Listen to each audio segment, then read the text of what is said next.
call this meeting in order at 6:36 p.m. Hello and welcome. Beginning with our agenda, we begin with roll call. Senator Christian Arredondo, excused. Senator Reem Blake, excused. Senator Keem Brown, present. Senator Fabian Escobedo, present. Senator Ali Isles, present. Senator Jackie Jacoby, excused. Senator Colette King, excused. Senator Delaney Koenig, Senator Richard Lee. At this time, I would like a motion on the floor. Jessica Ortiz. I motion to excuse Richard Lee from today's meeting. Do I have a second? Seconded by Senator Keem Brown. At this time, simply tear off, because this is a closed ballot vote, simply just tear off on the bottom of your agenda and pass them to the chair.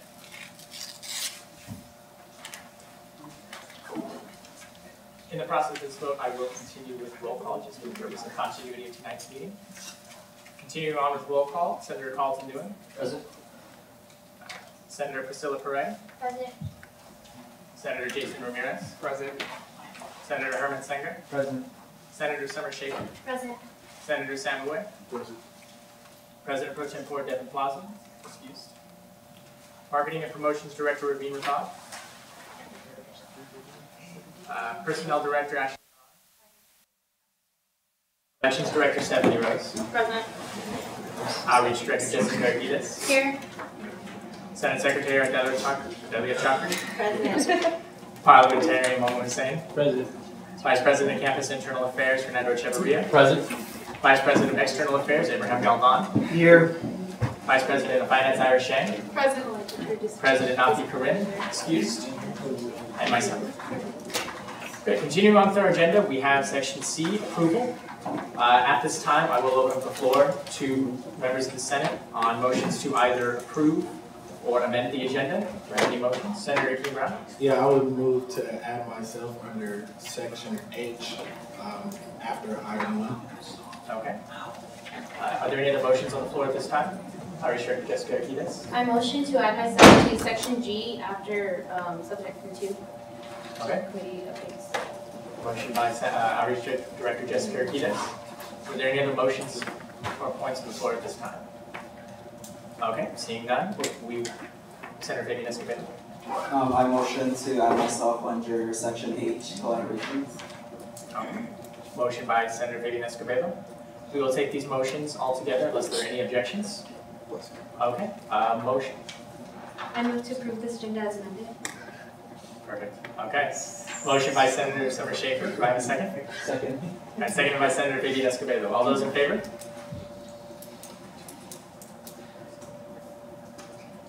All those opposed? And abstain. All right, by 9-0-0, this agenda passes. Continuing on, Section D, approval of the Senate minutes. I'm sure by now everybody is familiar with how the process will work, so I'll pass this around and you all will add your signature to the back on any inconsistencies. Section E, I'd like to open up the floor to our ex officios in attendance at this time. So if there are any ex officios, please just come forward, state your name for the minutes purposes, and the floor is yours.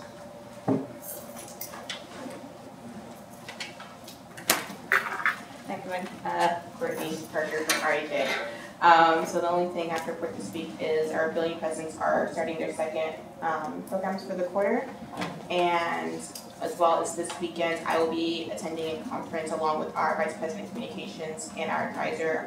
It's voting on legislation, and we're networking with other universities that do the same thing, RHA, student government type of things, and that's it. Is there any questions? Great, thank you, Courtney. Are there any other officios that would like to come forward? Okay. Seeing that, I'll now proceed to the next item of public forum. This is for any members of the gala that like to come forward and present new business on the Senate, anything that you wish to require Senate attention. I see you're already waiting, so I'll let you come forward. Hi everyone, my name is John McHale, and I am the undergraduate representative and the chair for the Student Health Advisory Committee. This committee is in charge of kind of connecting the students between the in the decision-making process for where we head with the insurance policies and how much we get charged for premiums, what benefits we want. So at this stage, we are planning to meet next week for the decision of, it's kind of a battle between how much we pay and what benefits we get. And so a couple of years ago, I've been on this committee for 3 years, up until this point. And a couple of years ago, we kind of broke off from UC SHIP, which was basically the UC system saying, hey, you know, we'll cut out the middleman and we'll be in charge of the insurance and we'll make our own predictions. And in this way, the student premiums would be lower. We could offer, you know, maybe some special benefits that, you know, other insurance companies don't. And that failed horribly. We actually ended up being $56 million in debt. And through UC SHIP, you're independently insured, and so any cost or any you know, anything you lose is on UCR to pay, and so it's basically reflected by an increase in premiums. You know, the insurance says, hey, we miscalculated, and now this year, you know, we're going to fix it and we're going to try to get all our money back. And so we broke away from them. We partnered up with Aetna, which gave us a slightly higher premium, but it's basically saying we're not going to take the risk as UCR. You know, any loss that occurs, Aetna will pay for, and that's kind of just the trade-off we have. And so in these couple of weeks, UC SHIP has come back to us that they want us to, you know, rejoin them for various reasons, and they're giving us very tempting premium amount. And so they said, hey, you know, we'll decrease the premium, which is, you know, just a quarterly fee that students pay. You know, we'll decrease it to be really, really, really low, and we'll give you the same amount of benefits. And I mean, they have their own agenda, but at this time, we're kind of deciding, are we going to take this offer? Are we going to stay insured by Aetna? Do we want to take that risk? Do we want to play this insurance game? And up until this point, there's been kind of a disconnect between the committee and kind of the student population. So that's why I'm here today. And we've reached out to different communities across campus just to see what their input was, and that's basically what I'm doing today. Does anyone have any questions? We'll take these in order. Senator Summer Schaefer, Senator Akeem Brown, and Senator Edwin Sanger. Hi, thank you so much for bringing this to us. I know this has been an issue that a couple students have brought to me as well. Christian isn't here, but this is something that he had talked to me about, and the transgender identified community, you know, had a kind of a struggle with this new insurance, Aetna, because some of the benefits that USHIP provided were no longer available, and so that affected that community. And so I just wanted to, I don't know as much about it, obviously, and I'm glad that you're bringing all this insight to us, but like, what students did you talk to? What was the general student opinion on this, even though it might not be like as educated as your as what this committee has been hearing, but what has been the general student consensus? Great, thank you so much. So the students, you're right, they don't necessarily understand the mechanics behind it. They say, we want dental, we want vision, we want all these, you know, all these things covered. But once you say, hey, we're going to increase the premium, yeah, everyone just freezes. No one wants to pay more, and you really have to choose, are you willing to pay more for these amount of benefits? And it's the student body that gets to decide. And if a minority wants a certain benefit, it's a real struggle because then everyone else has to pay for it. And some medical expenses are just outrageous. And so, but the students generally just, you know, they just want more benefits. That's kind of the consensus. But the premium is also is always an issue. So the premium right now is less with Aetna. So the premium right now is $464 a quarter, and every year or every quarter, every year it has to grow, and that's also students don't realize that. The medical inflation rate is 9%, and so by next year, if we keep everything exactly the same, or we break even, they guess we're gonna spend $1 million, we actually do spend $1 million. Next year, our premium has to grow by 9%. That's just the general trend of medical inflation. And so any changes you make on top of that, it's gonna result in an increase in premium beyond that 9%. But yeah, currently it's $464 a quarter. Okay, thank you. Senator Hakeem Brown. Good afternoon, well, good evening. With the current Aetna plan, what would be the benefit from going back to the previous provider? And particularly, you said that they would give us a super low premium. That's what they're sort of using as a lure. But what about the actual co-pays? Would there be any difference in the co-pay? I'm sure that somehow that cost has to be made up somewhere. Are they being forthcoming about that? So thank you for the question. So the caveat to that is we sort of enjoy a year of low premiums, but then next year, they're still going to calculate our costs just like any insurance company does. And they say, you guys spent $1 million, and even though we gave you some nice premiums last year, we have to adjust the rate based on your expenses. And so it's kind of like a nice free year, but whatever we spend is going to be adjusted for. And in terms of the $56 million in debt, we no longer have to necessarily worry about that.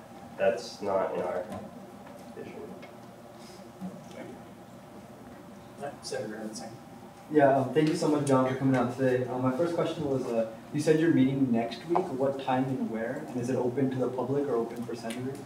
So we haven't officially decided, but we do have Richard on the committee. He's, I believe he showed up just to the last meeting.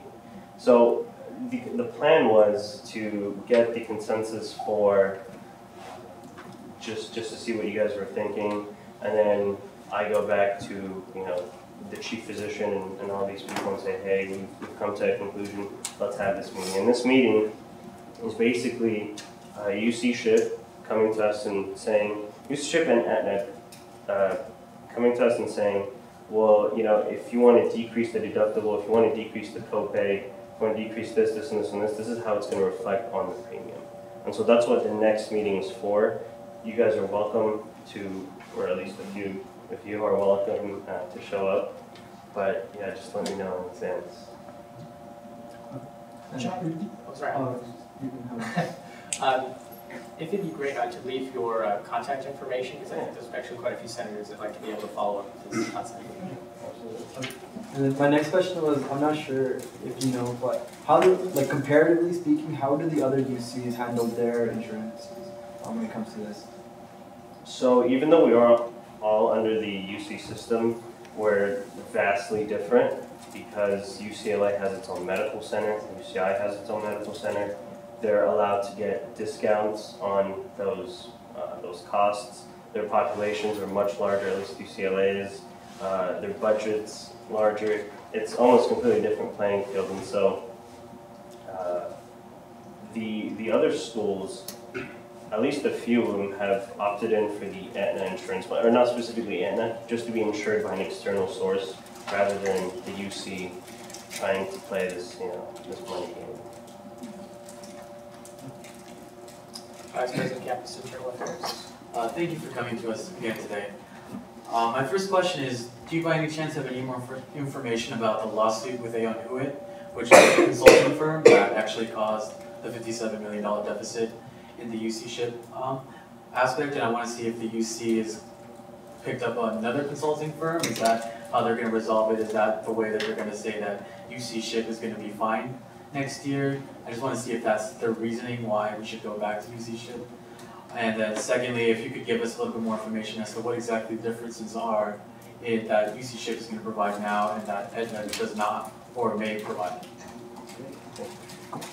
So I'm not in contact with the legal standing behind any of this. What I do know is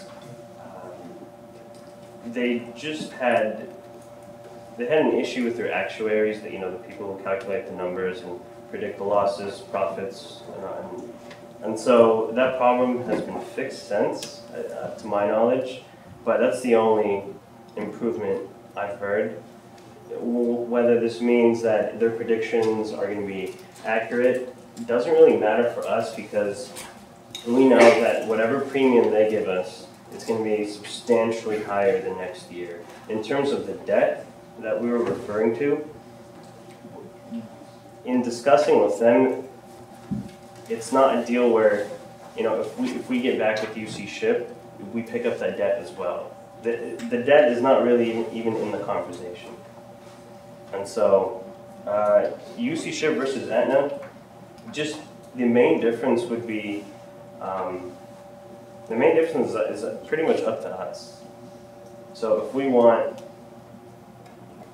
so I guess they would charge differently for different privileges, you know. So currently we have a 50-mile radius, so if you get hurt, you can go to every or any doctor within a 50-mile radius, and you know, Aetna will cover you. If we switch to UC SHIP and we want a 100-mile radius, maybe they would charge us differently than Aetna would.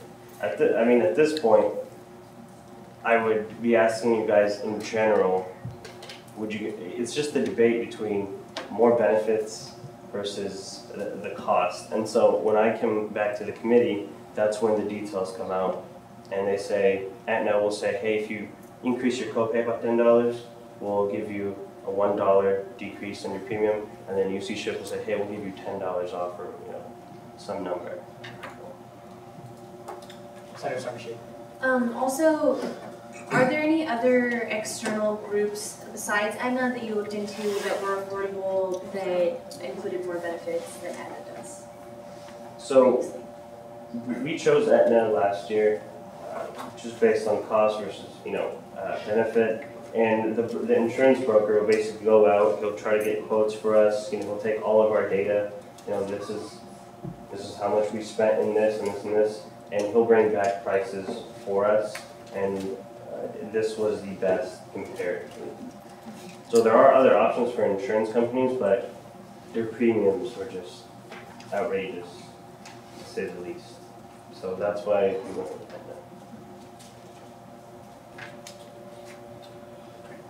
There were no more points. Thank you very much for coming out tonight. Okay, if I could just say one thing. So after this, I would like just a general opinion by our next meeting. And so I'm going to say by next Friday, if that's okay with all of you. Just an input, just to see what you think about this. That would be fantastic. Awesome. Thank you. Thank you. All right. I'll open up to any other members of the public. Please come forward.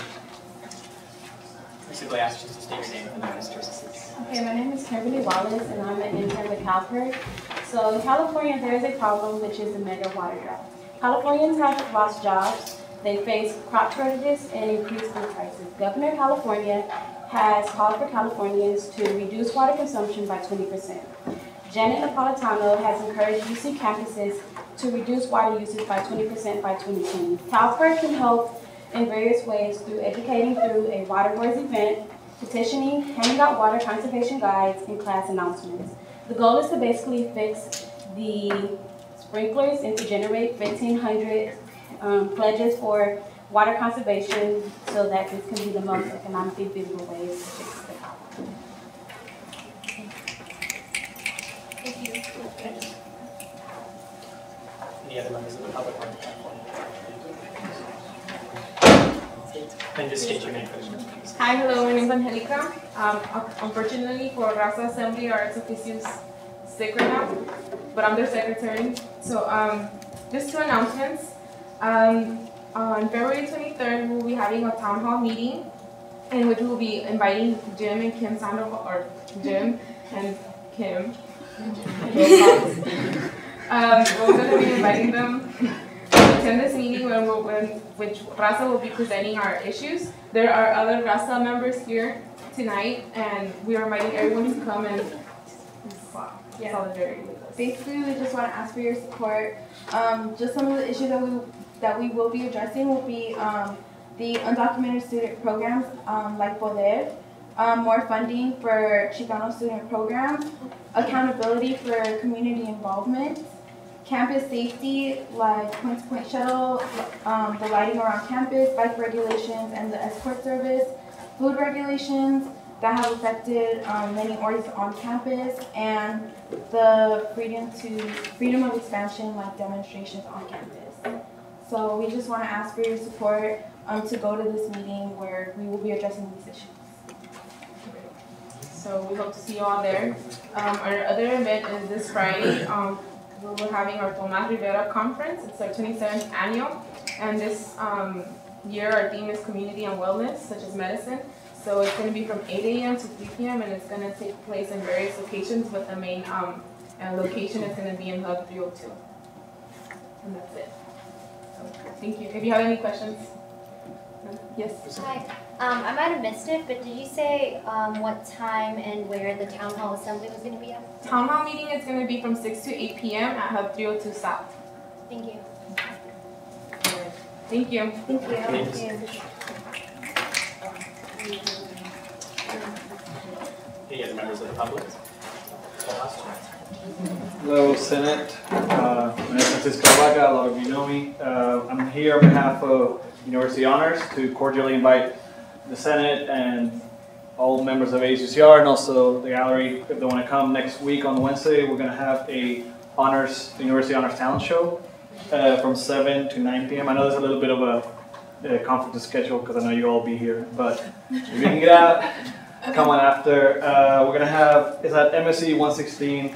We're going to have a bunch of different acts, like I think about 13. We're going to have singing, instruments, rapping, and magicians. And I'll be emceeing, so it's going to be terrible, but it's going to be pretty good. You should all come. I'll probably come back here next Wednesday also before the event to announce it. But if you would like to attend, get in contact with me to our RSVP because we're trying to keep track of how many people are going to be coming. And that's all. Thank you, Francis.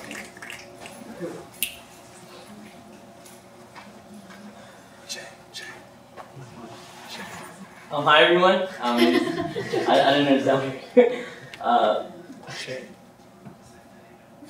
Is it you? I'm lost. My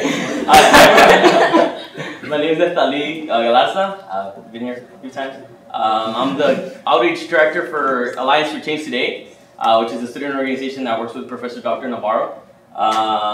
He's our advisor, and we're putting up a forum, the California Forum on Status of Mexicanos and Latinos in the U.S., questioning whether we're empowered or powerless.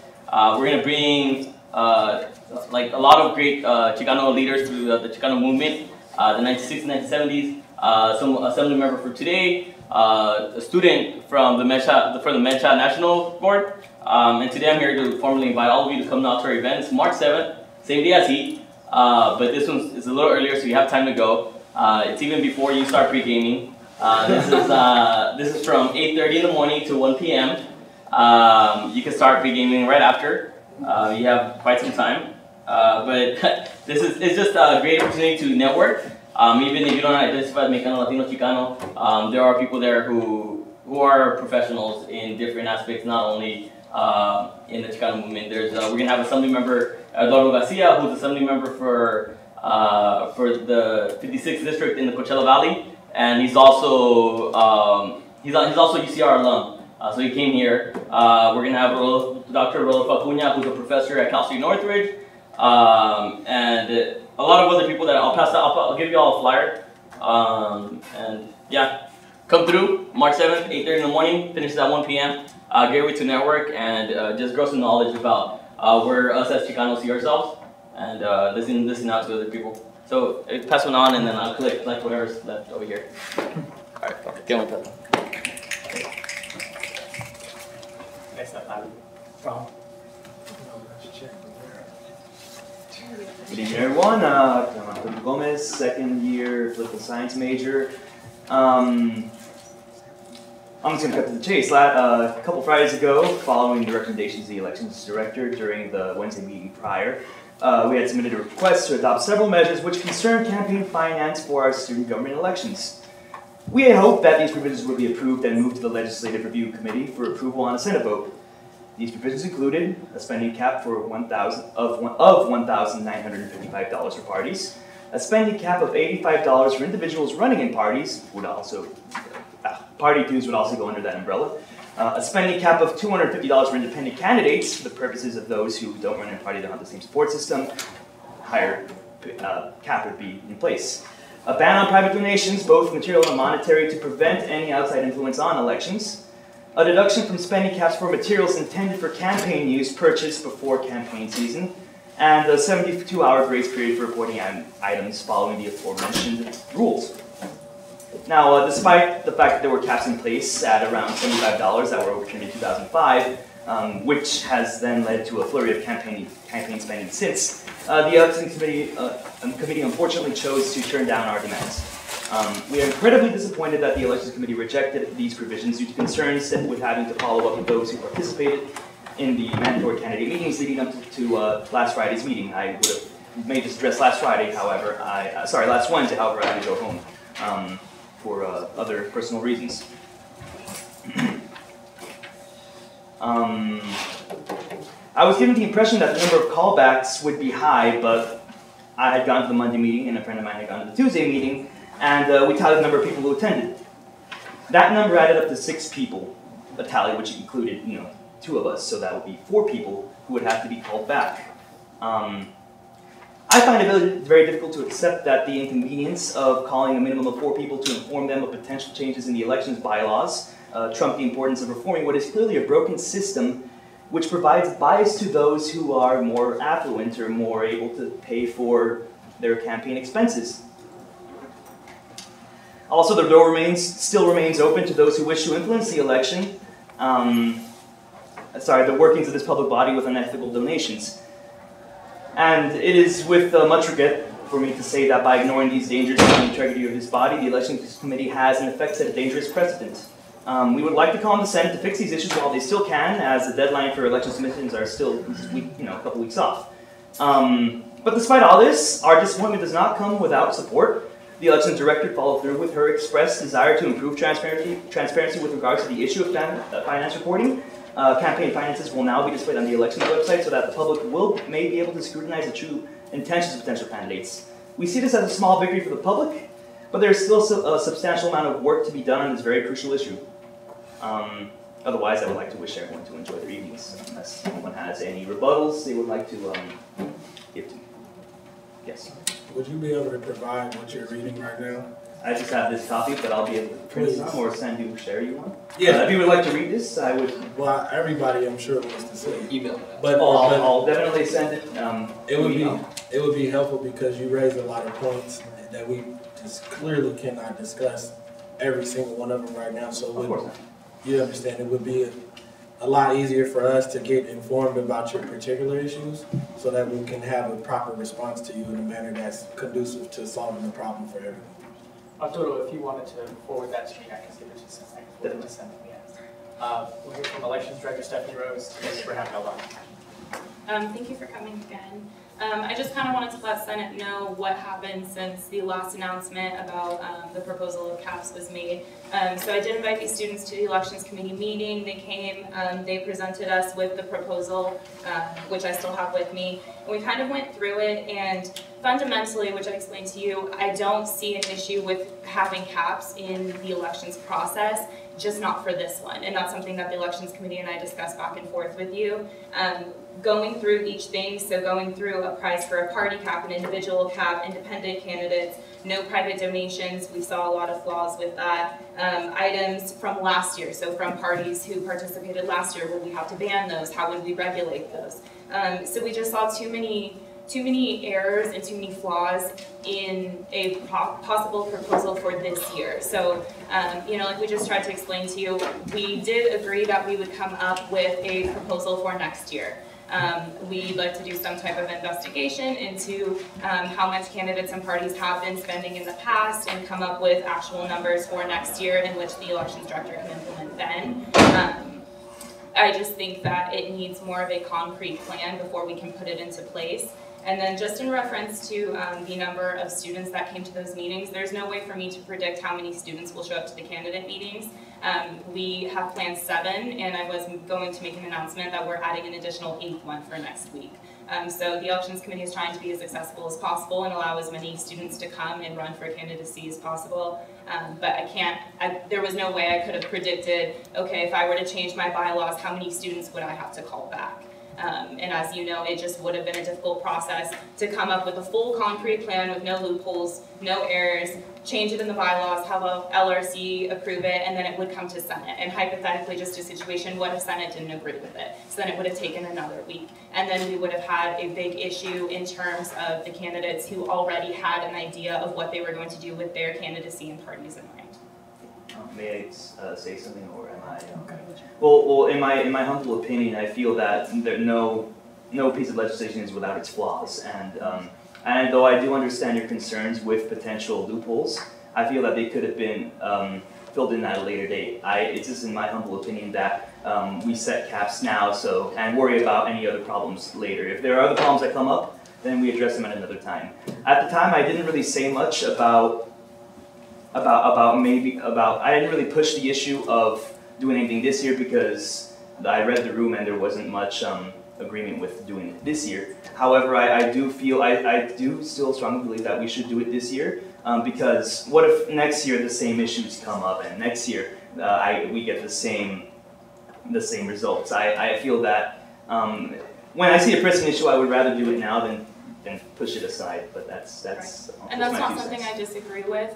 Just like I said, it was brought to my attention during week 5. It's already week 7, so that was the only issue. If we could have come up with a plan possibly during fall quarter, that may have been a little different. Just when the elections committee and I reviewed it, we realized that it was Thursday when we met with you. Your plan was great, but like I said, we really wanted to come up with something substantial, and then we would have had the weekend to review it. We're actually supposed to submit the paperwork to LRC, then LRC would have Monday, so it didn't seem logical to me to be able to come up with a plan for the bylaws within that weekend. It was too limited of a time, and like I said, it was just already week 5, and half of the paperwork had already been out since January 21st. Abraham Galva. Yeah, so another thing that I wanted to say was I think this problem can be avoided or could have been avoided because I've seen the proposal and I was there during that meeting actually since I had missed Senate the day before. I wanted to see what I missed. But I think you can take this opportunity to take the proposal back and fully develop it. You know, it's a good proposal, but I think the issue is that there are so many things missing from it. It's not even in like elections code bylaw form. Like something that every member of the public can do is take a bylaw, make amendments to it however you want, and propose it as a new amendment. Maybe that's not the most ideal scenario, right? But I think in that case, in our case, this might have helped. Something like that might have helped because we would have seen a full proposal and it would have been ready to go right away. As and so yeah, I would say take that because it's really great that elections committee and Stephanie has said that they're willing to work on this, but it's not necessarily their duty to develop proposals from the public. It's great when we can and when we wish to, but I would encourage you to be mindful of that as well because I'm sure that in preparation for elections there's a bunch of other things going on. So I would just say that, but I think your ideas are great. I can help you if you want or whatever you need, so just reach out. Thank you. Any other? Senator. Yeah, I was exactly what Abe was going to say. You know, you proposed some serious and critical issues, which shows that you're intensely concerned with the issues that face students in this elections process. And I haven't seen the proposal at all, but from hearing what you have read, you know, I understand that this is something that affects not only you, but many students here now and many students to come. And so that's something that we do truly care about. And just to expand on what Abe is saying is that, you know, that's why we have shared governance. A concerned, interested citizen rallies around the issue, prepares a proposal, and submits it to government for enactment. And that's sort of what we have here. But sometimes we have to make sure that we do follow the guideline or the proper formalities. And so I definitely want to see the change. I'm with you. I felt the same thing last year. I ran in the campaign with limited funds. But another thing I want to make clear is that funds really don't make or break a campaign. What matters is you and what you can convince the student that you will do, and then following up on it. So although campaign finance, even in our government, national government elections, it's an issue. But it's really about what you can do to touch an individual that will potentially elect for you. So I'd be willing to help you on the proposal, just checking it over for accuracy, bylaw, make sure it's in line with the Constitution, because I really want to see it change. And I do appreciate your efforts, because around this time there's a lot of things that the Elections Committee has to do. And so the fact that you actually came in with something to present shows that you're really an intense student. And I believe that's why the Elections Director is willing to work with you, and also want to commend our Elections Director for being so new to the position, but understanding some of the complex issues that arise, some things that you had no control over that is just spiraling out of control. I just thank you for being willing to stand up and take it. And you as a student, and that's why it's called shared governance. Concerned citizen, elected officials, problem solved. Thank you. Thank you.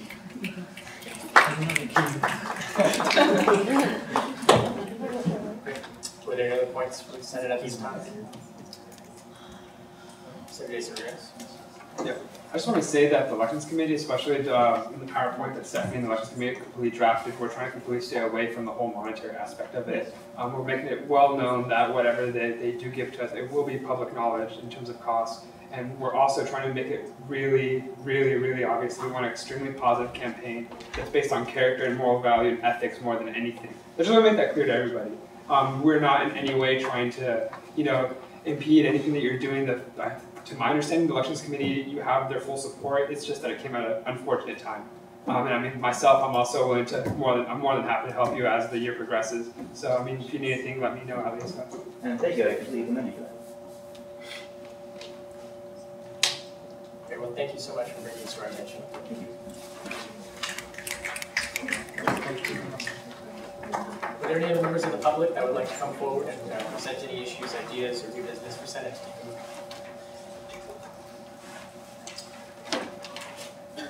And simply just come forward and state your name for the business purposes, and the floor is yours. Hey everyone, I'm Ben Roden, that's R-O-D-E-N.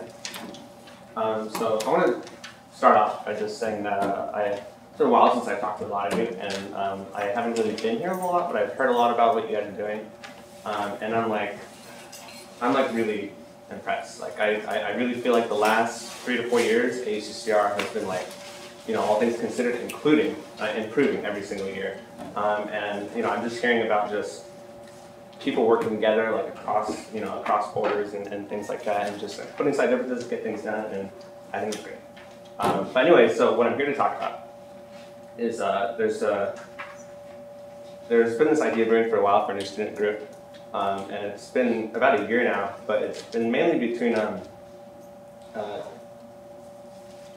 it hasn't been publicly announced yet because, we kind of wanted to get the things together. So I'm excited to finally publicly announce it in front of a body, especially I think this is probably the most apt one, if you want to speak to the university as a whole. But anyway, the problem is that we have a lot of student groups on campus that are really struggling to kind of be the best that they could be, to really improve. Yet there's a lot of really stellar groups, and a lot of groups on campus that are really just killing it all the time. Whether it's the way they recruit, or the way they promote, or just kind of issues they go for and what they're actually able to accomplish. For any of the aspects of a successful student group, you can find an example on UCR of someone who's doing it 100% all the way. And so I feel like there's a need to connect those talented and experienced leaders and individuals with the up-and-coming leaders that we have so many of at this university. And so our idea basically is to have like a sort of like a student leadership council where you kind of like get together those proven leaders and those who are interested in maybe like passing that on and improving the campus culture, the student org culture as a whole, uplifting it as a whole. And so one of the main ways to do that would be to maybe like hold new officer boot camps for new officers that are sworn in, typically in the spring when the organizations have their elections, as a way to sort of hold officers to ensure that the new officers have like all the resources they can when they're going into the next year, and that the new officers obviously would want to take advantage of this.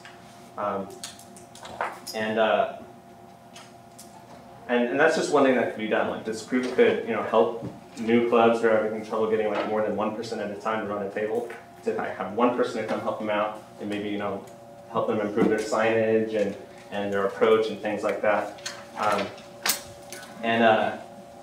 And one aspect of this, besides just like the workshops and training and stuff like that, I think there should be like a council of leaders, council of presidents from all the student clubs. BCOE does this as a leadership council, and I heard a lot about it. And all the presidents and vice presidents of all the orgs in BCOE, they kind of get together and they talk about what issues are affecting all of them and kind of what direction they want to see BCOE go. And I think this is great for BCOE. And I want to see it just expand to the university level. And what I haven't mentioned yet is that a group like this can and should connect ASUCR to the students more. And the support would be able to go both ways. Because obviously if all these organizations of the university have the presidents and vice presidents, at least like a good chunk of them, a good chunk of the active ones, and that's a really quick way to get a beat on what students are really interested in, what are really affecting us the most. And it can go the other way too, because there's a lot of really tough goals that we set as student government. We want to end the police state. We want to expand human rights. We want to cut tuition. But it seems like a lot of times we simply don't have enough feet on the ground. There's like a few people that really work towards it. There's no vehicle to really organize masses of students, and no long-term structure for that. Because ASUCR is it's a new body every year almost, and it's like the committees are all new and the leadership is all new. And an organization like this that's sort of independent of ASUCR could have that continuity in terms of having a positive vision for the university that's moved towards every year. And another thing that we're really have for this, and I'm thinking of this because of what Arturo was saying, is a group like this could draft community legislation. And because it takes time and energy to get together to work on all the details and think about all the possible ways things can go wrong and stuff like that. And you guys, obviously, you're not just involved in ASUCR, most of you are involved in student orgs, you have your own classes, so you can't be expected to take every request from the public and say, translate that to what that would look like in the Constitution, translate what that would look like in the bylaws. If that was your job, you'd be busy 24/7. And so a body like this, like a Student Leadership Council, would be able to do more of what you guys are talking about, of the public actually bringing more stuff that actually looks like legislation, not just like a list of ideas. So we're having our inaugural meeting on Friday from 6:30 to 7 in INTN 1009.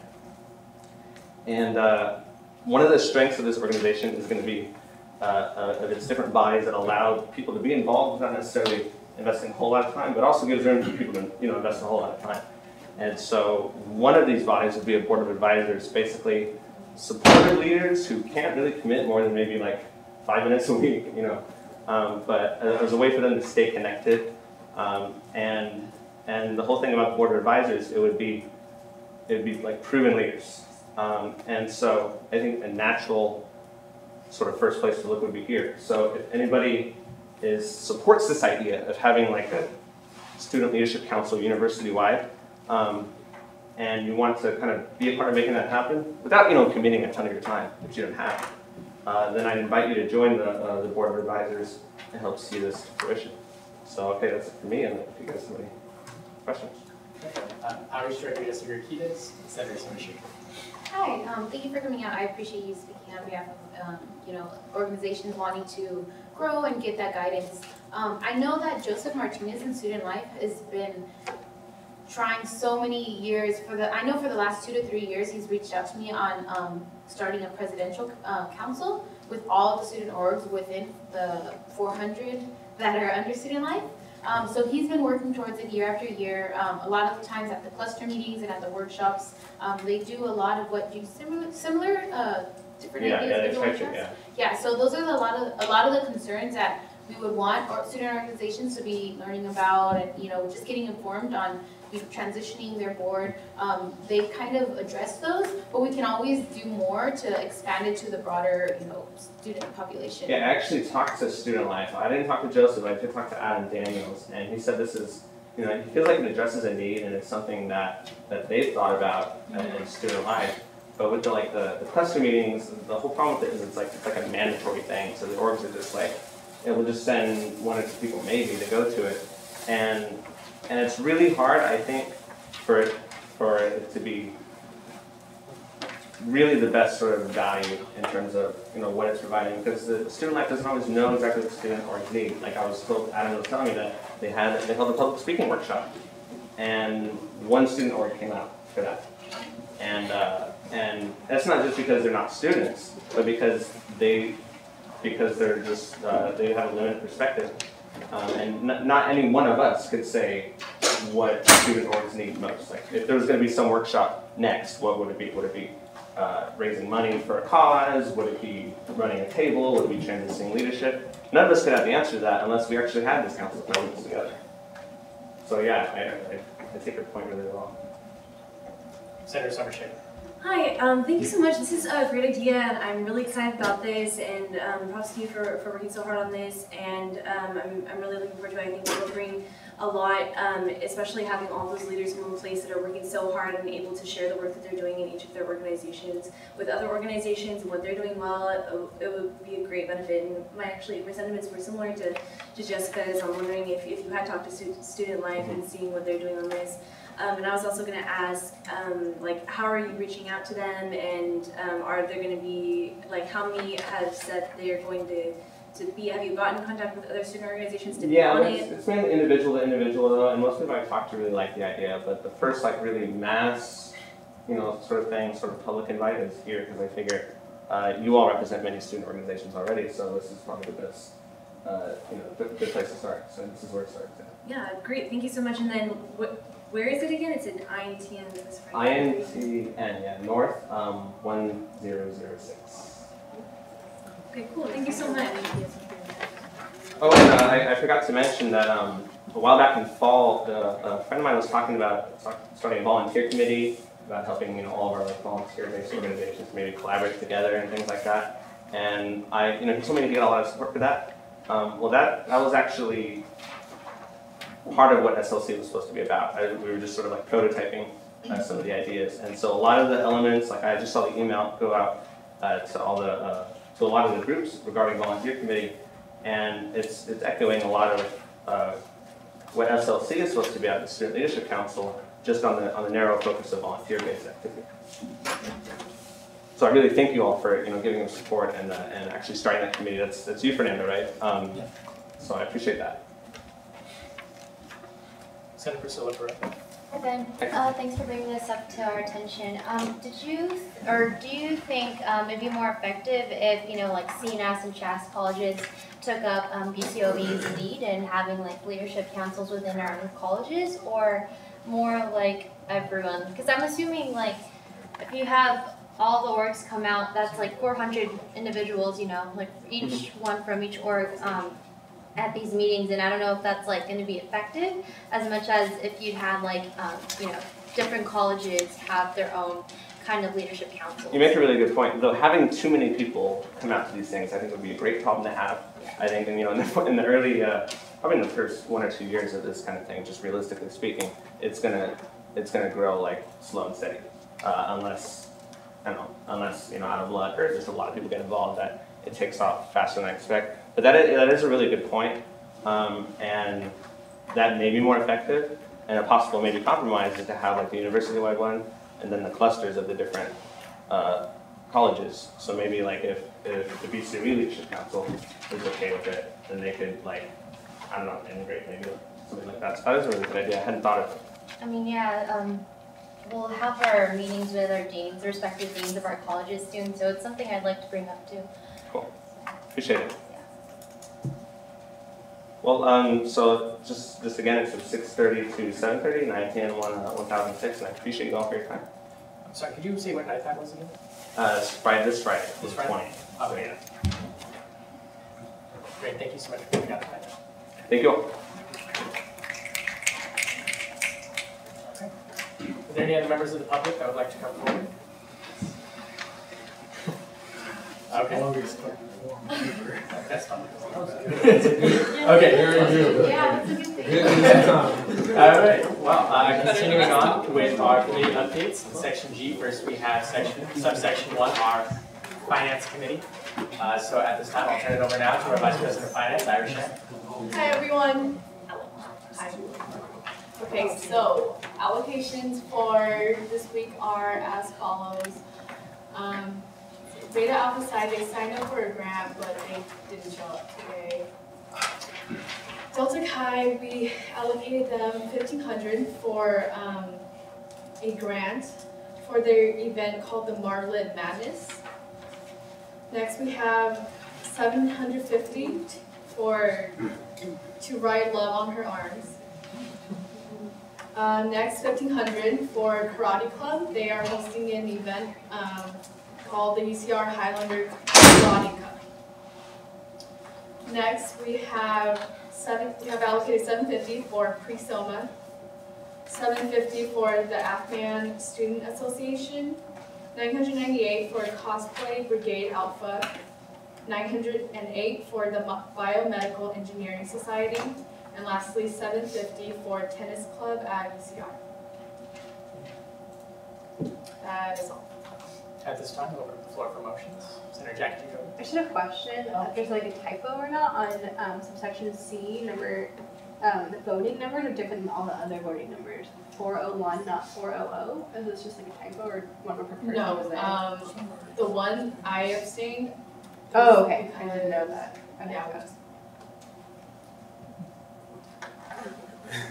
Senator Silver. I move to approve this week's finance allocations. Okay. Motion to approve budget allocations by Senator Silver. Is there a second? I object to consideration, just to make a point. I think what Senator Jacoby was saying is that it appears that there were 4 people at all the other meetings. But on the meeting or the decision for C, it appears that there's 5. So if the Vice President of Finance abstained, then it should read 301. Yeah, it was because one of our members, he stayed for the first half, and then someone else came in, and he had to leave for LRC. Oh, okay, yeah. Well, then I withdraw my objection. Okay, there's a motion on the floor by Senator Priscilla Perez to approve this week's budget allocations. Do I have a second? Second. Seconded by Senator Summer Schaefer. All those in favor?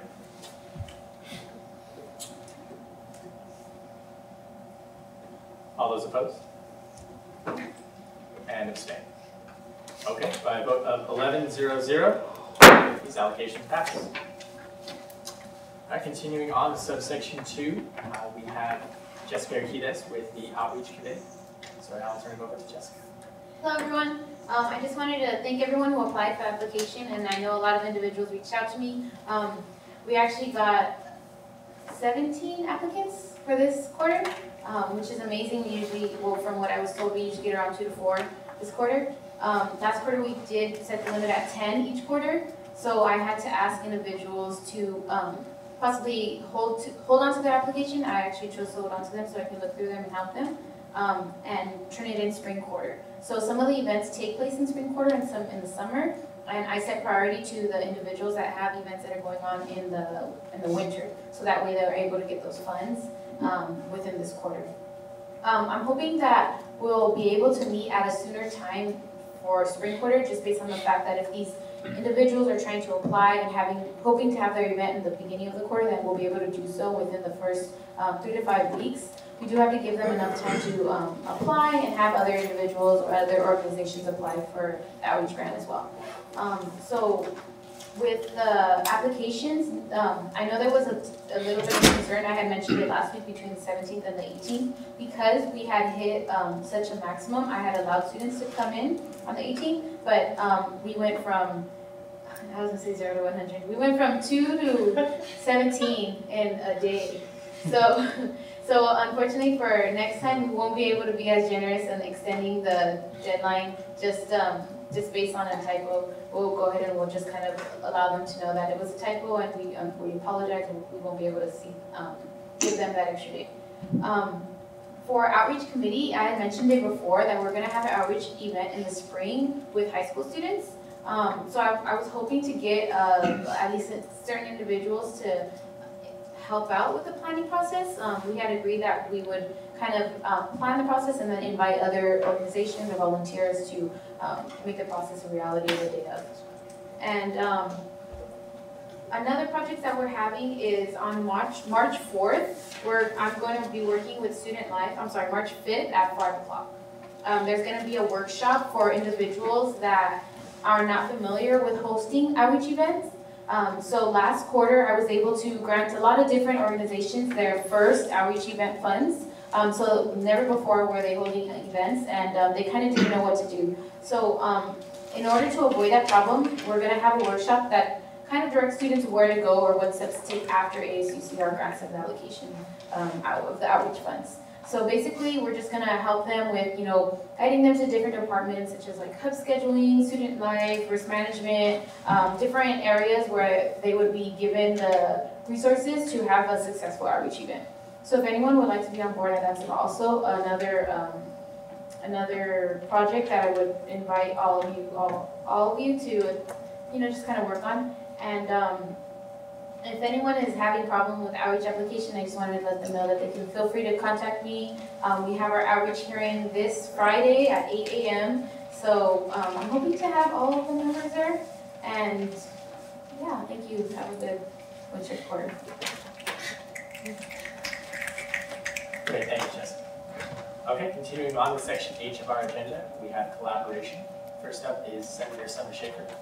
So this time I'll give the floor to Summer. Hi, so I have a couple different things that I wanted to discuss with you all, but the first one is that there were displays again on campus that were triggering to students. I don't know if you all heard about that, but as soon as I found out about that, I contacted the Vice Chancellor of Student Affairs, and they got people out there right away, which I really appreciated.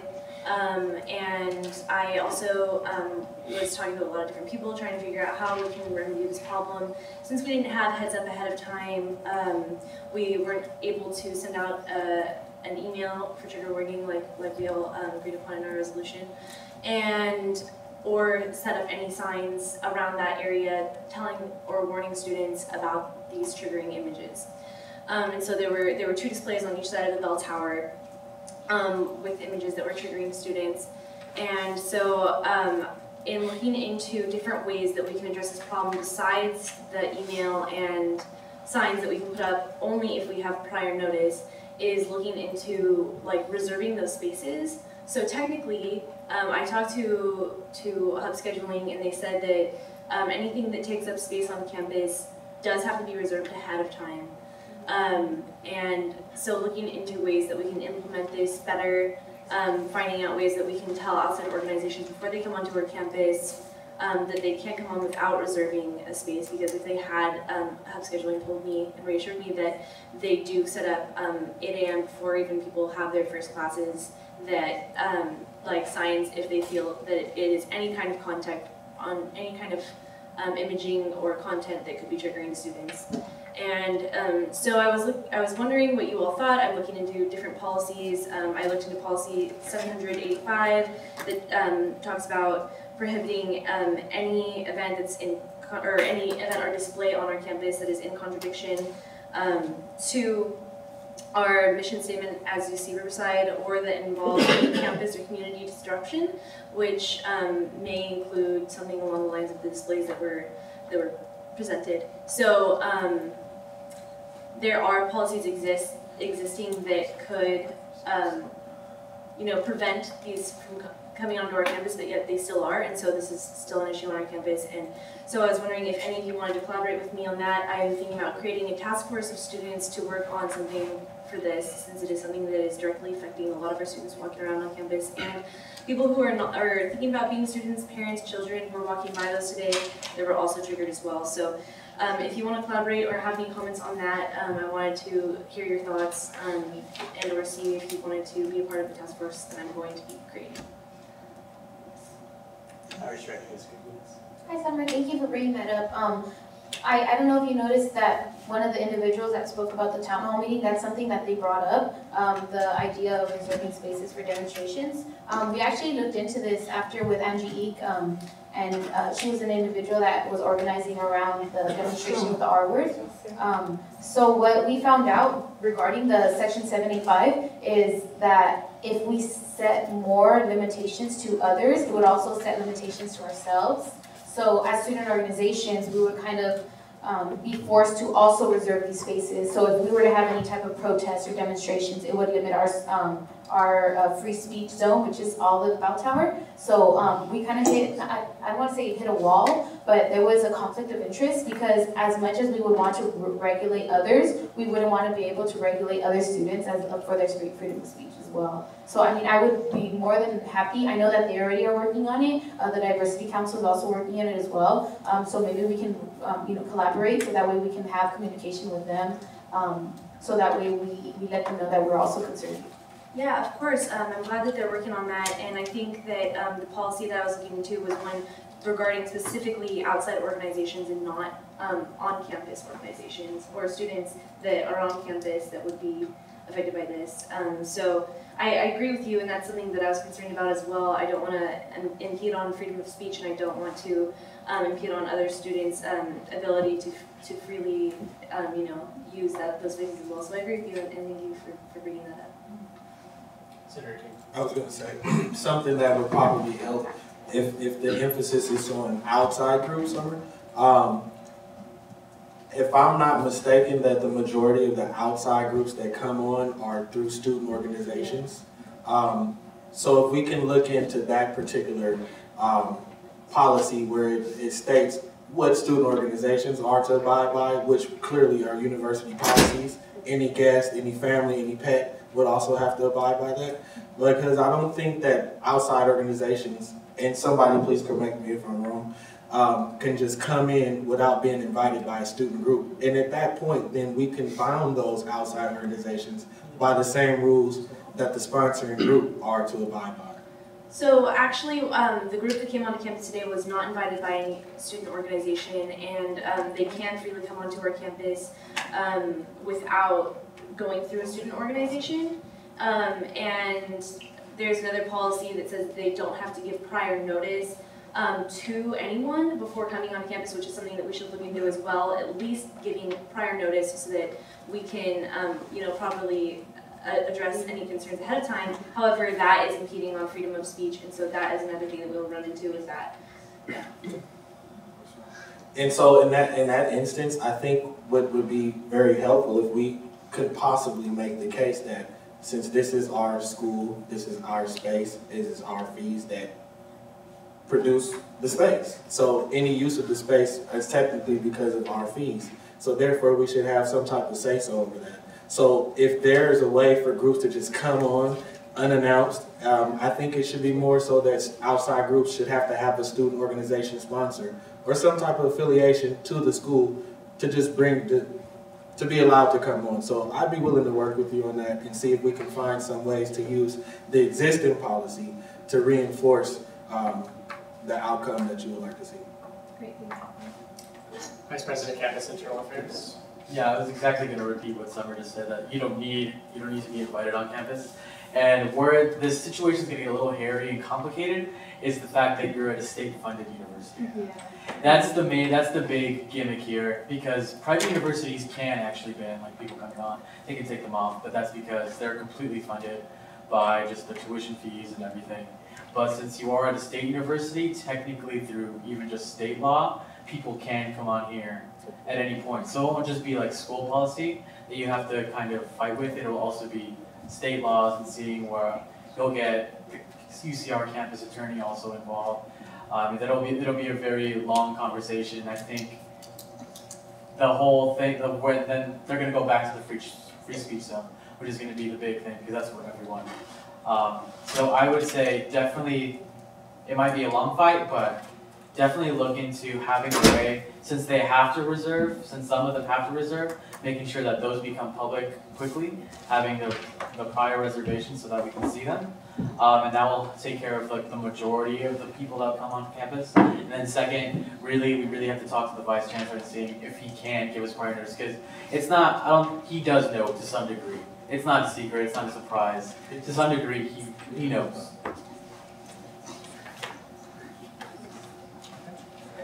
Senator Schaefer?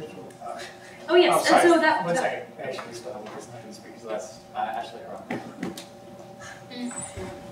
Hi, Summer. I saw today when I was working with you that the display really bothered you, but I do want to share a different opinion on the display. Not on like a personal attack or anything, but just showing the alternative side. There are students who do not support abortion, and it might be a smaller percentage because we're at a public university, but to those students, I also want to give representation to them. And for those students, they may support having those posters on campus because it shows their point of view too. And I completely support you in having those outside organizations reserving a spot through the hub, just so students are made aware through the emails and whatnot. But I do just want to shed light that there are other students and other maybe smaller population that do like to have those posters up, even if it is a quite percentage. Yeah, and I understand that, and I am no mean way to put my personal views on this issue onto the campus. What I was doing here was mainly, I agree, like every person has their own opinions and are able to display those on our campus. We're a public university, and so they can do that. The main thing I'm addressing here, and it's not addressing the issue of pro-abortion or anti-abortion. It's addressing the issue of the images that are displayed, and it's not just with this issue, but with other issues that come up that are triggering to students when they walk on campus. For any reason, it could be for a lot of different things. But there are main ones that are, that can lead to serious effects like self-harm on our campus, and to try to stop those as much as we can, or to at least give students a heads up, which we did with the trigger warning, but to look into ways where we can also have an effect on this even if we don't have prior notice is worth looking into, not because of the issue or what it pertains to, but on the content that may be triggering to students. I understand where you're coming from, Summer, but there is a time during the year where people come onto campus and they start like preaching and saying like, oh, if you wear yoga pants, like you're a sinner. And like people do believe that, and then some people do not believe that. But they have the right to come on and say that. And it could offend certain people. And so I just wonder, would this change in policy affect all of those kind of issues, or only this signage issue? Yeah, so that is different in that it's not as triggering, so that is like, you have to look at that differently. But I'm not saying that they shouldn't come onto campus and give their opinion. That's not what I'm saying. I'm saying that if there's some way that we can adjust the policy so that we can absolutely know ahead of time when they are coming, so that we can prepare in advance and prepare our students in advance, not saying which we should have discretion over who comes on campus and gives their opinions and others who don't. Obviously, that would be very problematic. It's to share opinions, and college campuses are to learn and grow and hear other perspectives, but not to be publicly shamed on the decisions that you do make. If like publicly shamed in a way that could be seriously triggering, and just being able to give students knowledge of those student groups that are coming, so if they do and they enjoy those opinions and want to hear those opinions, they can go and listen, and it might give more publicity to that student group, but it also will allow others to know ahead of time who absolutely would be seriously affected by that in a negative way. Senator Jackie Jacob. Hey y'all. Well, I of course have my own opinions on this issue. I think that one of the trigger parts of it, and one of the issues that I think hasn't really been brought up yet about this, is not necessarily just the stances that these different sides take, but the kind of metaphors that these sides tend to use. Like comparing it to the Holocaust really bothered me in huge ways. And so I think that things like that, where it's comparing things to other things, that's what's triggering for me.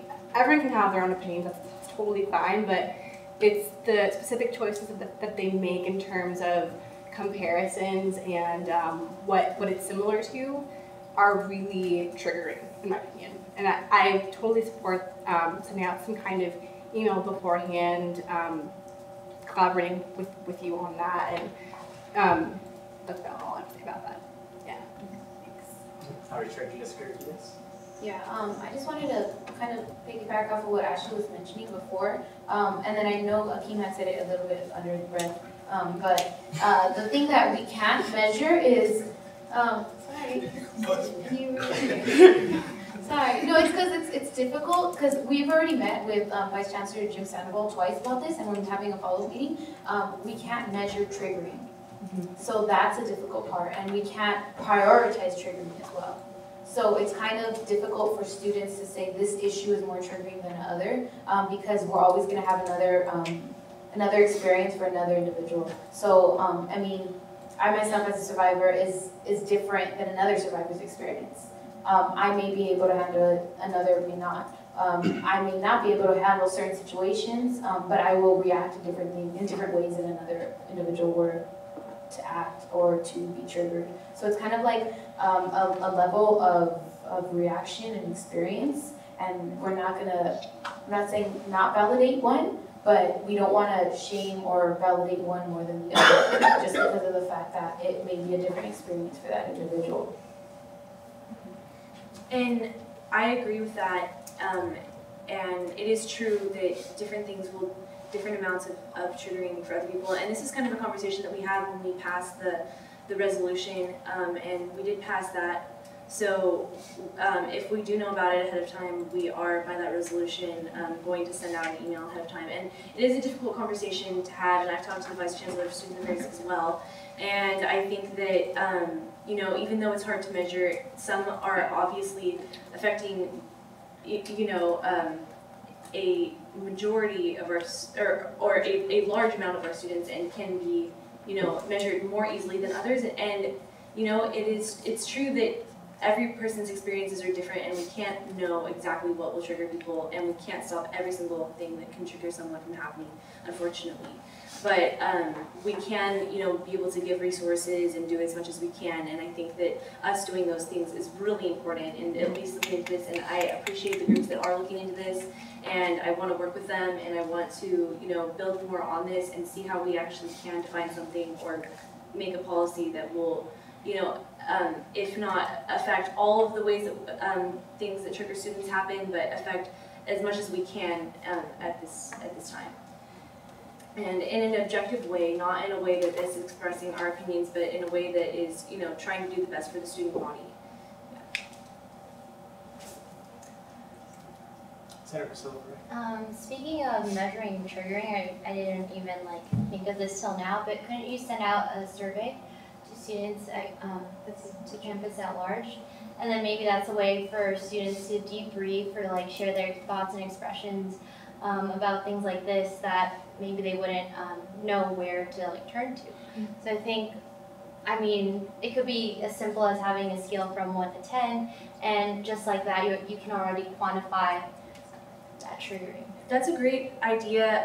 The only issue might be that you know, that survey itself may be triggering for people, and we do not want to, you know, put that on the people that, you know, but I do think, you know, getting an idea of where the student body is at is not a bad idea if we do it in the right way that isn't, you know, re-triggering. I think the thing is that it can be completely anonymous. It can be one question and then be done with that. But anything to quantify that. It could be more of they tell us, because, you know, asking them oh, even if it's anonymous, if we ask, oh, is this image, you know, triggering for you, that in itself, if it is, I would feel terrible to know that that student had to see this image just because of a survey that I put out, you know? So it would be, yeah, it's a great idea just to have it in a way that they tell us instead of we tell them, even if we try to expand that. Before continuing on the speakers list, I just wanted to wait. Susan Allen Ortega, did you wish to speak at all? I just wanted to, yes, if you don't mind. Yeah. I just wanted to follow Fernando and assure you that we didn't know about this in advance, and as soon as summer fall, we were out there. And then I guess the other thing I wanted to let you know is that Jim and I have repeatedly consulted with council about the boundaries of what's allowable, and have been advised that these groups are permitted for some of the reasons that we talked about. But I did want to let you know a couple of things. Today we have myself, 2 case managers, the assistant dean of students, and another counselor out here throughout the time that people were around, and we had kind of hovered around where the display was. If we saw students talking to the volunteers from the org, we'd kind of keep an eye on it, and then if there was anybody that was distressed, we would follow up with them and provide support. So that happened and will continue to happen when these kinds of things are there. And then the other thing that happened today, which we think is promising, is that I was able to talk to the woman who was the director of this program. I think I can't remember what the name of it is, but I have their name, I have their address, I have her telephone and email contact information. And both Jim and I talked to her, and she agreed to have a follow-up with us to talk about how we could have them do what they want to do in a way that isn't that has forewarning and that maybe can make things work a little better for the future. So she at least committed today that they would reserve in advance if they come back. I don't know if I can take that to the bank, but we're going to do our best to try to work with them so that they're at least giving us advance notice in the future. We'll go through the speakers list and I'm going to allow you 5 minutes. So as it currently stands, we have Parliamentary Member Hussein, Outreach Director Jessica Urquidez, Senator Keene Brown, and last Abraham Galvan. Were there any other hands that I can add to the speakers list? If not, I will close the speakers list. Okay. I was going to say, yeah, somebody said it was problematic to have to distinguish between what's triggering and like what's less triggering for some people. I was going to say, why would it be a problem to inform the student body about all the clubs or all the orgs that come here? I don't understand how, like, so we said, okay, so like the pro-life or pro-choice group that was on campus today, that could be triggering to some people, but some people actually like support that club, right? So how are we gonna email the student body, giving them a heads up 24 hours or whatever time is ample, saying, you know, this group is coming to campus and this might be triggering, right? But you don't know what, then you have to decide what's triggering, what's not triggering, and that's when it becomes problematic and stuff. Yeah, exactly, but I was gonna say, why can't we just let them know about all groups that are coming, whether or not it's triggering or not triggering, just inform the student body in general. I don't know if that makes sense, but about all of them, not just like having to decide, hey, a pro-choice group is coming today, like just any group that's coming, keep the student body informed. Well, can I respond? Yeah, I'm just asking, like, why wouldn't we be able to do that? If you want to just hold off until we get to the Or if anybody else can like answer that as well, I don't know. Like, yeah. Okay. So it is on public record what orgs have reserved certain spaces, and if orgs have brought an outside group onto campus, it is on the hub scheduling site, so they can access that. I don't think student orgs have to reserve to have a table out, so they don't. So if they brought something triggering, that would be a different conversation. But right now, outside organizations that just come onto campus without reserving, which that is against like hub scheduling's policy to do that. But they just do anyway, and then they just get a slap on the wrist, and so that's part of the problem. But there's no way of like, that's the problem, is there's no way. They don't pass stuff out or anything like that? They do pass it out. It's separate. Under the policy it says If you're just coming to pass stuff out, you can do that on walkways. But if you're coming with displays, you have to reserve. The group that came today You're just showing up like without reserving. Yeah, if you came without reserving, you're not supposed to do that. It's against the policy, but they don't really do much about it. Like they just say, oh, don't do that next time. Okay. Yeah. Okay, thank you. Senator Kibra. Yeah, I wanted to, I guess, offer some advice or whatnot. This very issue will be an issue that we face going forward, whether you're in the student government, whether you're in the local government, state government, federal government. It's the complexity of public policy and public administration. Because when you take a look at why procreation is promoted and why when people want to choose not to procreate, it's a problem. Well, it's based in religion. Religion says procreate. So procreation is anti-abortion. Now, we live in a state that says we don't respect or we don't recognize one single religion. So when somebody comes on campus and talks about procreation or anti-procreation, that's an argument rooted in religion. So we live in a country that says we don't respect one religion. So that speech is protected. So what I'm saying is there are complex issues that we'll have to look through and look very deep into. And this is one of those issues. My issue with this is I don't see how telling someone that they can't have an abortion is not referencing to religion. If we're in a state that says we don't respect one religion, how then is that speech protected? And those are the complex issues that we have to go and try to solve going forward if we are aspiring public policy makers and public administrators. I see a huge issue with that. Again, it's all based in religion, and for us to go forward and make good policy, we must understand the religious context in which some of these issues are based on. And the reason why I brought this up is because Senator Jacoby said that one of the images was triggering to her, and it was triggering to her based on her cultural and religious connections, and that's a policy problem.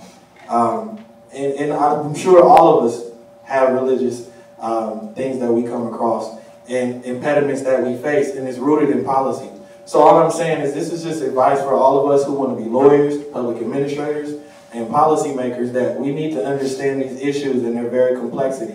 Because on the one end, the freedom of speech about procreation is protected, but why is procreation even preached? Is because it was written in the Bible that you should procreate. So people protect that. But it's protected, but it's religion, so how can our Constitution say we don't recognize one single religion? And I hope I'm stating this out very clear and everyone understands what I'm saying. I just find it as a problem. I find it very problematic. And I really want to figure out a way that, we can have some politics and policy that's not rooted around culture, that's not rooted around religion, that's not rooted around no one telling somebody else what to do. I would love to have a policy or live in a society where everyone has an opportunity to do what makes them and their family better off and not worry about how someone else has lived their life. I don't like when people project their cultural and personal religious beliefs upon other people. And I really believe that in a public institution that says no one religion is respected, well, I believe that protecting freedom of speech against procreation is also protecting a religious point of view. Next on the speakers list, Abraham Galvan. Okay, so what I was going to say is I understand both sides of the issue, I think, very well. For me, I can see why a lot of the images would be very triggering to people and why there's a need for people to have access to resources for if they need help in regards to it, or that they should be able to avoid it if they want to avoid it. The only thing is I don't see how practical that is as a policy. It's definitely an important case, and when we do know of something, it would be great if we can inform people on whatever the issue is. People should know that something is going on, and if they want to avoid it, they should be able to avoid it. But I think oftentimes that is just going to be something that's going to happen, unfortunately. It's kind of one of those things where we don't really have much control over it. We're a public university, so we can't really do much in regard to that. And I think it's actually against student interest to place any more restrictions on any type of freedom of speech on campus. We already have a lot of students, including myself, that think that freedom of speech is by policy restricted a lot as it is. So adding any more restrictions would be really difficult, even if they're for outside organizations, because a lot of times outside organizations can come here and demonstrate with issues that are relevant to the university, you know? And it would be against our best interest to block that in any way or to put any more impediments on it. So I understand that. My thing is, I think we can focus a lot on students having access to those resources. And something that I don't know is available or not, or, well, it's obviously not there, but something that I was thinking of was if we could have like some sort of signage by the bell tower, like even if it says like this is a free speech zone, there are routine demonstrations on various topics. Some might be triggering. If you need to contact somebody, here's the number of our case manager or whatever. And like you can make it a nice sign if you want, so it doesn't look bad. But I think even having that there would be a huge step forward, because if whatever demonstration pops up, first of all, that's not targeting any single demonstration, it's not targeting any group or any ideology or whatnot. It's just saying demonstrations happen here because this is a free speech zone. If you need to talk to someone, call this number or whatever. You know, I think something like that would be something helpful, and I don't think that there would be any legal issues implicated in something like that, at least to my knowledge. So yeah, I think we can focus on coming up with ideas to address that side of the issue, because that's the side of the issue that we can actually address really well. Senator Schaefer, if you'd like to have closing thoughts on this. Okay, so yeah, so I just wanted to respond to a couple things. First of all, thank you, Susan, for your comments. That's great news that you're going to be in talks with that group that came today. But I'm really focusing on what's going to happen in the future with other organizations as well. And so just if something like this were to happen with another organization besides them, like how that would we could take preliminary steps to address it. Thank you, Akeem, for your thoughts. I know there are, as mentioned, a lot of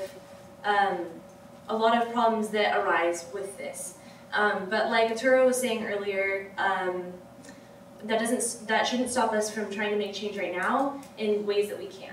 And so, and I also wanted to say that talking about the other aspect of religion and opinions, I wanted to leave our personal opinions and beliefs as out of this as possible and take it from an objective standpoint, but I appreciate those thoughts as well. And then I want to address Abe, thank you for your thoughts as well. So practicality, you talked about that a little bit. I wanted to say that I wasn't talking about free speech. I was not talking about restrictions on free speech. What I was talking about was the policy as it is says that you have to reserve if you have displays up. So all I'm saying is that's already something that's in place.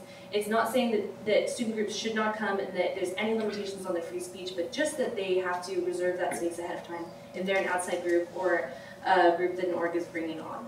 And so I'm just saying that when those orgs come without reserving ahead of time, what is going to happen from there, and looking into that, not restricting any type of demonstration. I agree with you on that fully, that there should be freedom to allow as many demonstrations and as many different opinions and perspectives to come onto our campus as possible, but they should be able to reserve ahead of time and have consequences if they do not.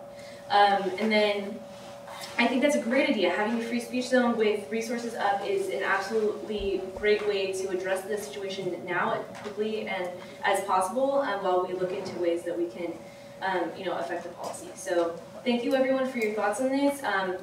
that took longer than I thought, but I'm really glad that I got to hear all of your thoughts on that issue and that we can continue to address this, as it is something that really affects people. Are there any closing thoughts before I move on to my next collaboration? Alright, I was going to ask if I can take one remark. I know this is closed, but... I move to open the speakers list. A second. Okay, motion to reopen the speakers list, seconded by Fernando Echeverria. All those in favor?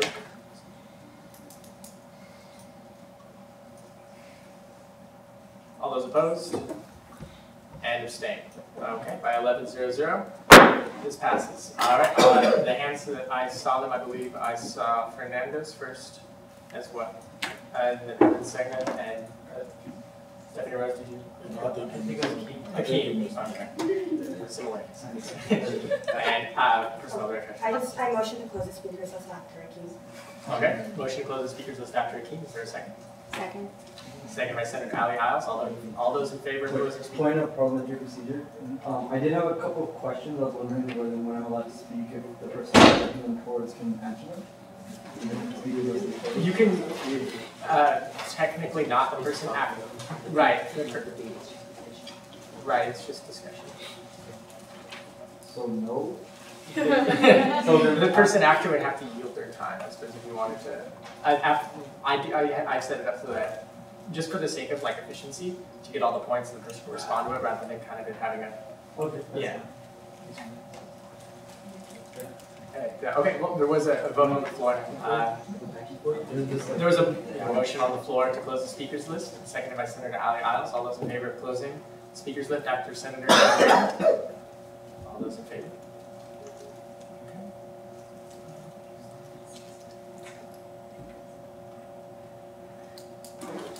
So is your hand up? Okay.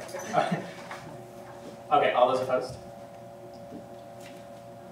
All right, and abstain? All right, by a vote of 9-0, this motion passes. Okay, we'll continue with the first name on the speakers list, Fernando Echeverria.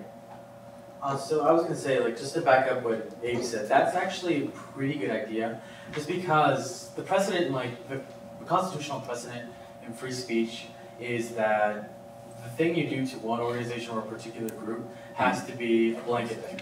So you can't just do it to if you do it to a particular group or a particular series of group, that's technically unconstitutional.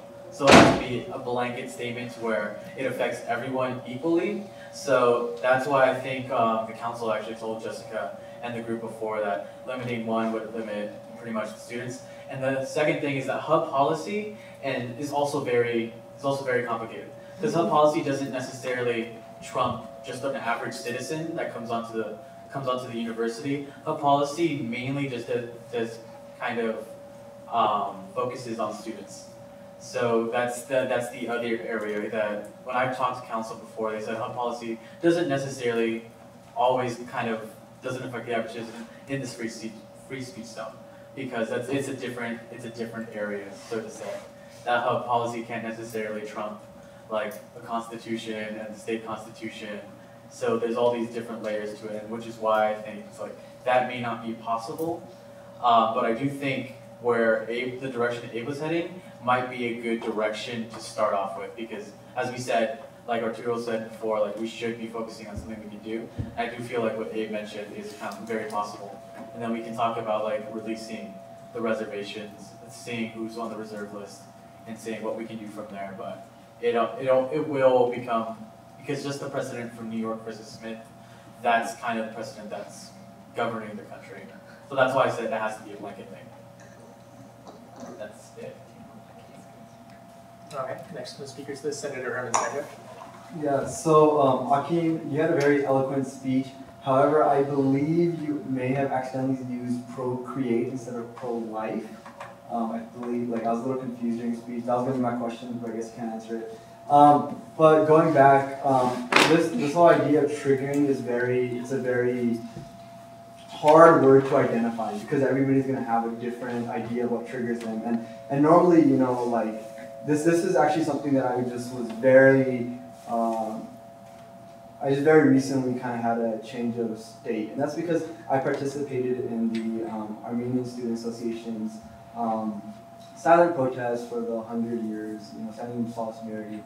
And there was actually an individual who was actually a Turkey national, and he felt that he was triggered by that silent protest. And that was a perspective that I've never seen before on at least that issue. And that was very eye-opening to me. I apologize, I stepped out at the beginning, so I may be a little confused on exactly what the objective was. But it's always going to be hard to tell one group that, oh, we want to send out an email to the whole student body because this might be triggering to some students. However, what I would encourage is maybe trying to, and I'm not sure, maybe you're already doing this, maybe trying to be constructive and maybe get the individuals from groups that are allowing these organizations to come on campus and tell them, hey, a lot of the demonstrations that are happening on campus are triggering to our students. Maybe there's an effective way to have your demonstrations and at the same time not trigger the students that are being triggered. So I would encourage a dialogue amongst the organizations, and I'm guessing, and I may be wrong, that there's a pro-life and a pro-choice group. So that was just my words of advice. And also I'd also encourage you, and I know you've come before, but also come to the Hub committee, maybe ask them and see what Todd Wingate and the other Hub members have to say. Also many of us sit on that committee, Fernando, Ravine, myself, and Richard. And then lastly, going back to Akeem, I kind of disagree with what you said. I may have not understood I didn't understand what you said. But to be honest, I didn't understand. However, I believe you were trying to say that the idea of pro-life is rooted in religion, and that's what I got out of it. However, just my own religion, in Sikhism, the idea of abortion isn't even addressed. However, there are many Sikhs that are pro-life, and there are many Sikhs that are pro-choice. And so I would argue that it's not necessarily rooted in religion. There are many religions that are very strong, or adherents of certain religions that are very pro one way. However, I wouldn't argue that it is based in religion. But that, I might have been totally confused on what you're trying to say. But yeah, thank you. Okay, and last on the speakers list, Senator.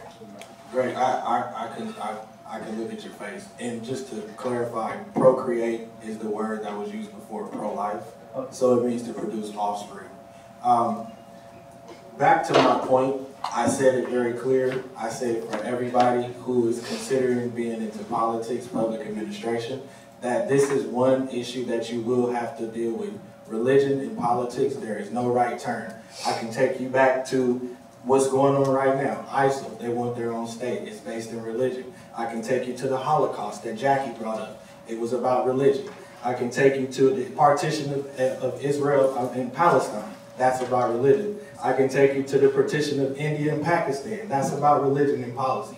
I can tell you about the genocide of Native Americans here by Jesuit priests and British Protestants. I mean, I can go on and on and on about how religion and policy intersects.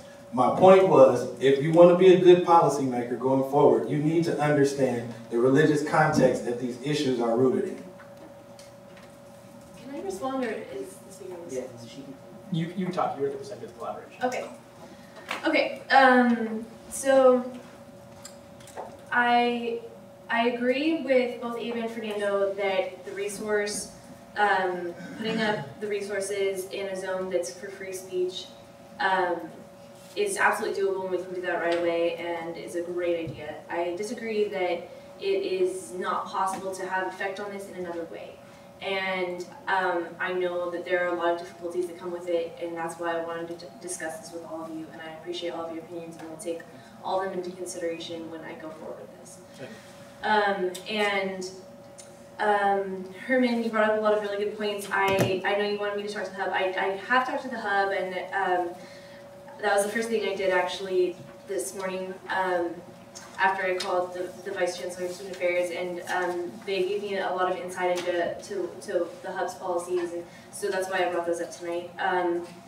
And we did already, just to remind you all, pass the resolution to send out emails for trigger warnings, so that is no longer up to for debate since we have already passed that resolution.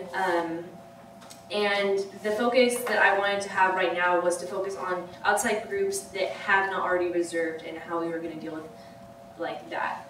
And so maybe I didn't phrase that well enough, but that's, and I know you came in late, and so I just wanted to clarify that the focus was on outside groups that didn't reserve ahead of time with their displays.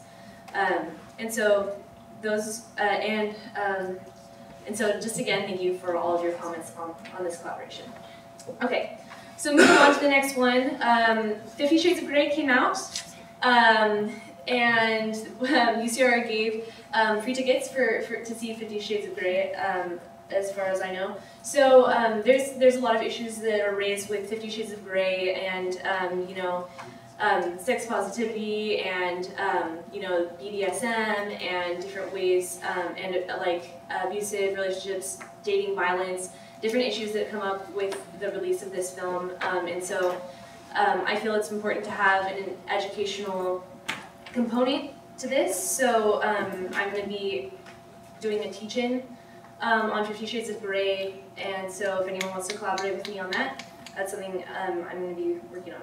And also today there was a 50 Shades of Wellness in the hub from 4 to 6. I was going to tell you what to go, but I already did. So I really appreciate, like, I think that was somewhere the well, that they had that. And so this is just another one to, you know, have more education on this. Okay. You can send creating a base for that, and so if you know anyone that wants to get involved with that, please let me know. I'm emailing, I'm still working on the What Did You Do? I need more actors for that, so maybe you want to act again, I already talked about that. But I'm going to be sending out an email to all of you just to include you on the doodle, so if any of you want to be in it, you please respond to the email, that will be out tonight. And the gender studies requirement, I am working on an escalation plan for that. We're going to be giving out flyers with an educational component so that students understand like what the requirement consists of, how it will affect the campus. And since it's in committee right now, I really feel like it's important that the students put pressure on you know, academic senate, or that you know, we all just understand what it is and see where the campus climate is at with it, so that we can advocate for it better as a campus. And so, yeah, and so if you want to collaborate with me on working, and Allie has been doing a really great job as well, so I would really go to her as well if you have anything on that. Yeah. So, yeah, that's it for me. If anyone has any comments or questions. Okay. Seeing no comments or questions, thank you so much, Dr. for presenting that. We will move on with our collaboration on subsection 2. Senator Kinga. I sent you a break. Yeah, thank you, Hermie. Thank you, Jackie. Thank you, everybody. I left a few more things off the list, but I'll leave that later. I just want to be clear that this advice about policy and religion is for anybody who wants a career in policy going forward. So it has nothing to do with solving this issue today. Clearly, it's a complex issue, as all policy and law is complex. So, but here's another issue that I have. Over the weekend, Julia and I, we saw a commercial made by Carl's Jr. It was also released during the Super Bowl. A very, very, very offensive commercial that lets me know that mainstream media outlets and some of the main platforms, we'll play it in a minute, you know, are producing content that's counterproductive to gender equality. I'm all about equality, gender equality, preference. I'm all about all the new ways that we can progress and advance as a society. And this commercial right here disgustingly objectifies women in the way that I'll let the commercial speak for itself. One minute before we play, actually, according to Robert's Rules of Order, because we do need approval of the assembly because the video could be triggering. Okay. So, right, just in general, before we can present kind of media. So we'll just do kind of quick. Is there any objection to the plan? Yeah, essentially, if there's just any objection, and if not, what's it going to contain? Like, it's just it's no nudity, but it's implied nudity. Okay. You kind of, I mean, if, Make sure to see this mic so we're recording, because otherwise it plays. Oh yeah, you need mic. Put a mic. Yeah.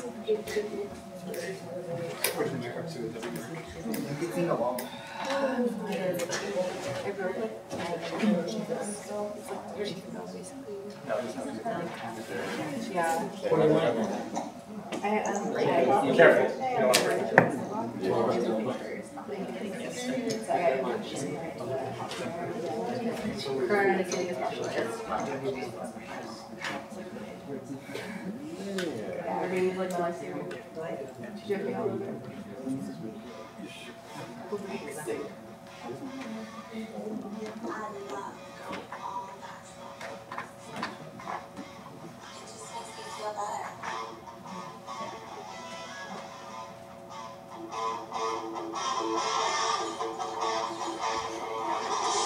Nothing between me and my 100% all natural, juicy, grass-fed beef. Introducing the all-natural burger, the first ever in fast food, with no antibiotics, no added hormones, and no steroids. Only at Carl's Jr. yeah, so I'm a guy and I find this commercial very offensive. I'm not a woman, so I cannot know how it makes women feel, but I do know it makes me feel a certain kind of way, and I would like everybody's support to do something. I don't know what we can do.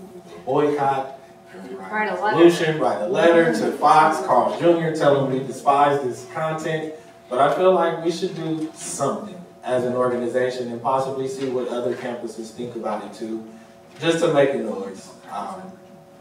So I'm open for any suggestions or ideas, but I originally reached out to Reem, Colette, Summer, and Devin about it already, but I would like to open it up for everyone else if you want to have some input in it.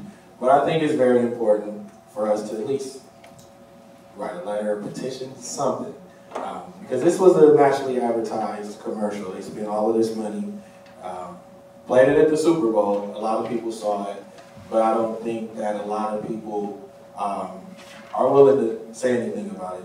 But this not only goes for commercials that objectify women, there are the men commercials. I just think sex is the wrong way to sell things. And I think quality of the product and what the product actually does for you is more important than highlighting it through sexual fantasies.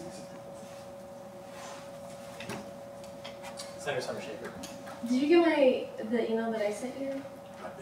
Oh man. Okay. So I sent you an email response, but so I agree with you on this. In your email that you sent, you thought maybe a resolution would be done. I'm so glad that you recognize this blatant sexism and that you're bringing this up to everyone. So the Feminism Awareness Week that me, Devin, and Reem have been working really hard on, touches on this. And actually, when we were at we were in the Women's Caucus for the Students of Color Conference, a lot of the women who were in the caucus all agreed that media was a really big component that played a role in everyday sexism, and that we should all be doing something across the UCs. And so we're working towards doing a UC-wide action on this, and the beginnings of it were having individual weeks on our campuses surrounding gender equality awareness. And so that's what started the project that we're working on for the first week of March. And so we're doing that, and we're working towards a UC-wide action. It's been difficult to be in communications with the entire UC system. So we're looking forward to doing that. And then in the email I sent you, I suggested maybe like a campaign, like focused on sexism in media, or objectification, sexual objectification in media.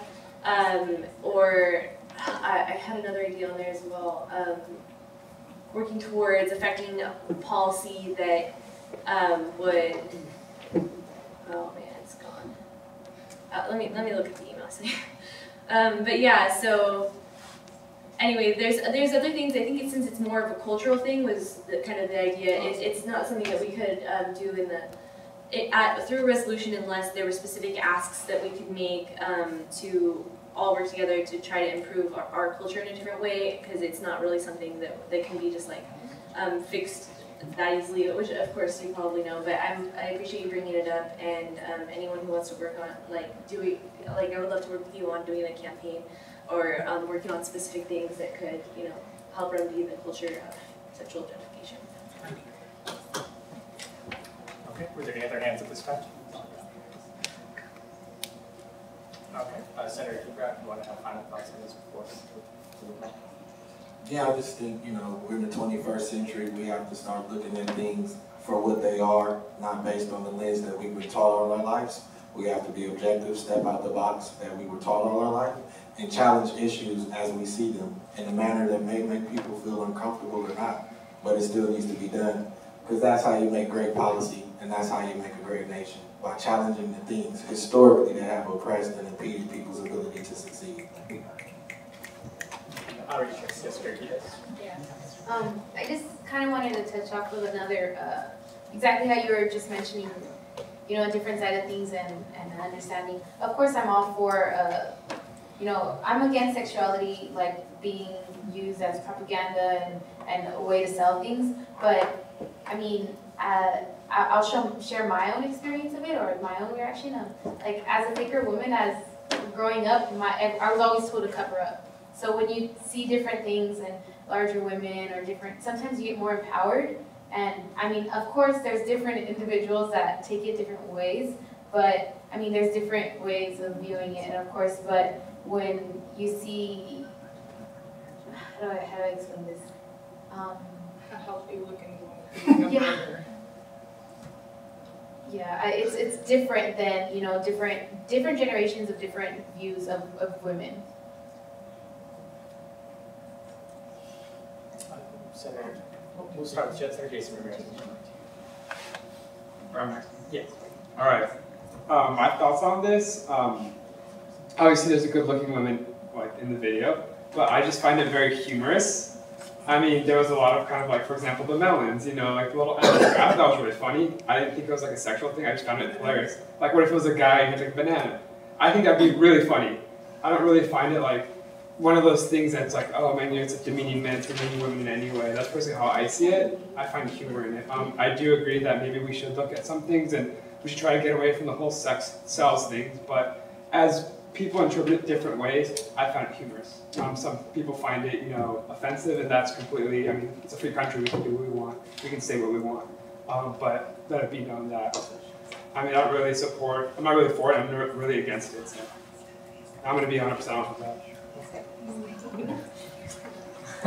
Senator Kibrak. Yeah, and I thank you, Jason.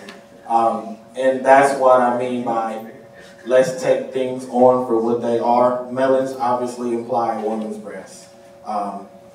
This is no way around it. So that's what I mean by taking things for what they are. We know that what the melons represent is humor. It's humor supposed to make us laugh, so we won't consider the real issue beneath the melons. And so that's what I mean by that. But I like it both ways. If it was a banana, I would have had a problem too. I just don't like the idea of exploitation to make a product sell. That's really the problem. And that is historically how products have been sold. Going back to the lady who was the Chiquita banana spokesman back in the 1950s and 60s. Fruit and sex and selling products have always been associated with a beautiful looking woman who's got a fruit or something that looks like a phallus or something like that. And so that's just my problem. And if it was a guy, I would have the same problem. There are some commercials that do underwear commercials that are a little overboard, designed to excite a certain sexual feeling inside of a person, so they can go buy that. And I just think we have to stare these issues right at what they are. It's funny for a reason. So you'll think it's funny and won't write a petition and say, no, this is horrible. I have a daughter, she's 3. So I'm speaking from a different level. I'm a little bit, I'm very concerned because this is the society that she will inherit. When you have a daughter, she will inherit that. when all of you have kids, you all will inherit that. And so it's up to us to laugh. Okay, I laugh too. But let's ask the hard questions and let's come up with the great solutions. Because if we don't, they'll keep putting it out as funny, and we'll keep watching. Senator Summers. Jackie Jacoby. Hi. So while I do find this commercial blatantly sexist, I realize that there clearly are differing opinions on it here, and it would be inappropriate for us as a group to write a letter thinking that it's our whole opinion, because it clearly is not our whole opinion. Individual letters, that's okay, but I can just tell by this conversation that we don't have the same opinion on this issue. That's probably not going to change right now. And so going forward with this, not debating whether or not it's sexist, that's just like not really a debate in my opinion. What we can do about it, I think it's more of an individual thing, not a group thing, because we clearly have different opinions on it. And making a statement as a group when we don't all share that belief seems kind of, I don't know, problematic to me. Election strike still. I actually agree a lot with what Jackie said. Jessica and I were kind of talking about how the thing that we noticed about the video was the size of the woman. So while I do understand where your opinion of this being like sexist comes in, I definitely agree and I appreciate that. To me and to Jessica, like we were just saying, we saw it as almost a step in the right direction, because I remember a lot of commercials having very thin women previously, and then nowadays we see females like Kate Upton and curvier women, and I think that's inspiring in a sense.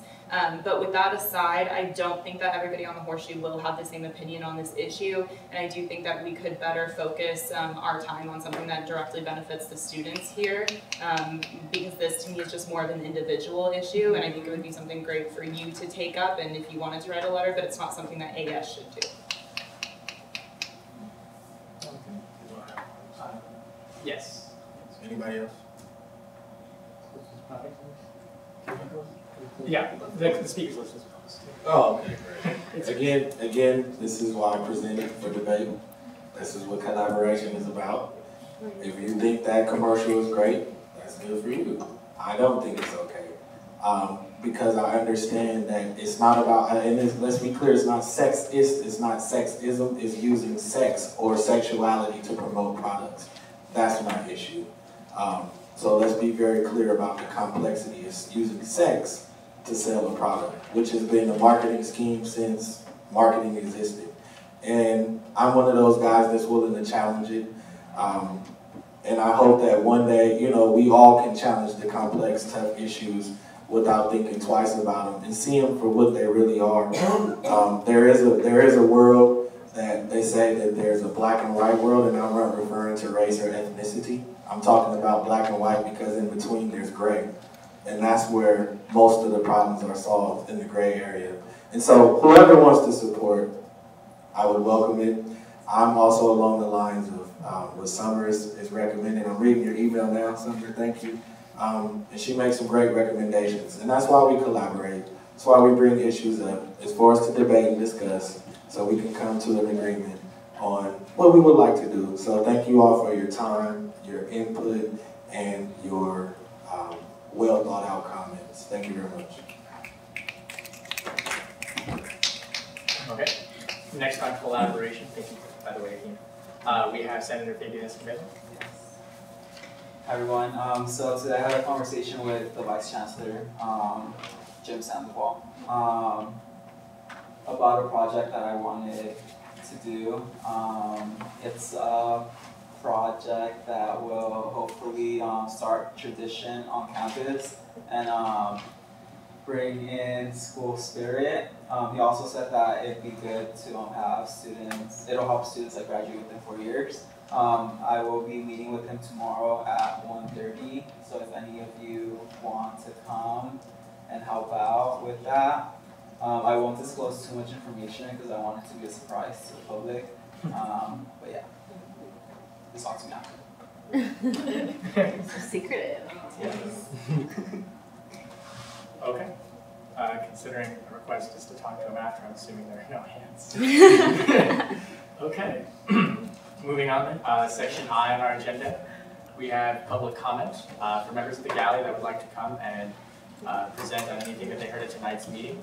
This would now be the time to do so. Okay, moving on, section J of our agenda, roundtable and announcements. I will start from my left and move around to my right. Senator Ali Adams. Senator Jackie Jacoby. Pass. Senator Sam Wood. Pass. Senator Priscilla Perret. Pass. Senator Vivian Escobedo. Pass. Senator Reed Blake. Pass. Senator Herman Second. Oh, I have one. I'll come back. Yeah, so I just want to give you all a heads up. Sixth Student Association is going to be holding their quarterly Turban Day. However, this time we did get a grant from AS, and what we're doing now is we have roughly around 200 turbans, and we're doing an event in which, live a day as a turban sick. Go to all your classes wearing a turban. Also, we encourage you to go to Tyler Mall, go to downtown Riverside. Just, experience the life wearing a day wearing a turban. So I'd highly encourage all of you to come out to that. We are going to have a sign-up sheet. We have 200. We expect them all to go. And just know that turbans can be worn by anybody, and the colors of your choosing. I think we have like 5 to 6 colors. The size and the style that you want to tie. Just let us know, and we'll help you. We'll tie it on you. And also, if you don't want to wear it the whole day, let us know. Our table will be there throughout the whole day, and you can come wear it for a couple minutes, take a picture. Or just learn about turbans. We have a lot of informational pamphlets on the importance of them within Sikhism. So that's coming up. That's going to be week 9 Wednesday, so look out for that. Thank you. I'm sorry, we could just go back a little. I was just to give a shout out to Reem for how awesome she was today and being a really good escort to various different centers. It was really awesome. I appreciate support. I think we all can give each other more support whenever needed, and when I can drive again, I'm more than happy to drive whoever needs driving, and I appreciate everyone's family atmosphere here. So yeah, I'm everything. Marketing Director Reed Thought. A couple things, guys. First of all, first of all, our gear was super successful. I was there taking pictures. The lines were insane, so good job to everyone that helped plan that.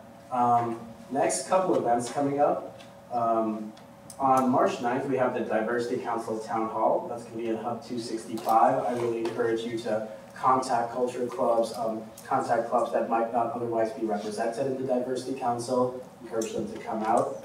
Also, Project Rishi is holding their annual Holi event, the Festival of Colors, on February 28th. That's a Saturday. I can put the Facebook link up on our group if you're interested in learning more about the event or you want to purchase tickets. But I really encourage you to go. Last year I was there. I unfortunately will be out of state this time around, but it's a really fun event. I encourage everyone to try it out at least once. And also, if you want to come learn more about the Food Truck Festival and some new things we're doing for that, I encourage you to come to the Hub board meeting on Monday. And sorry, I can get the time for that.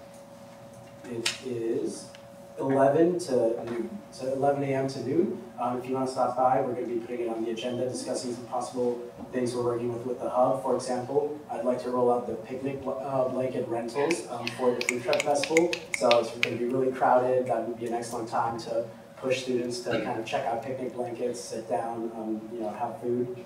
And the last thing is, I believe it's custom that we sing happy birthday for people whose birthday it's been. So I know it was Dave's birthday. And Fernando's. So if we can sing for both of them, that would be really cool. Wait, whose name was first in the song? Fernando's birthday was first. Fernando. Vice President of Internal and External. Alright, leave us off. Fernando. Happy birthday to you. Happy birthday to you. Happy birthday, dear Fernando Abraham.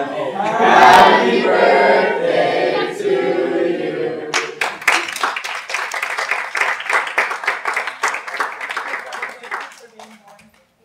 Yeah, I'm sorry. The last thing real quick is Please check out our ASUCR Facebook group. The doodle poll is up.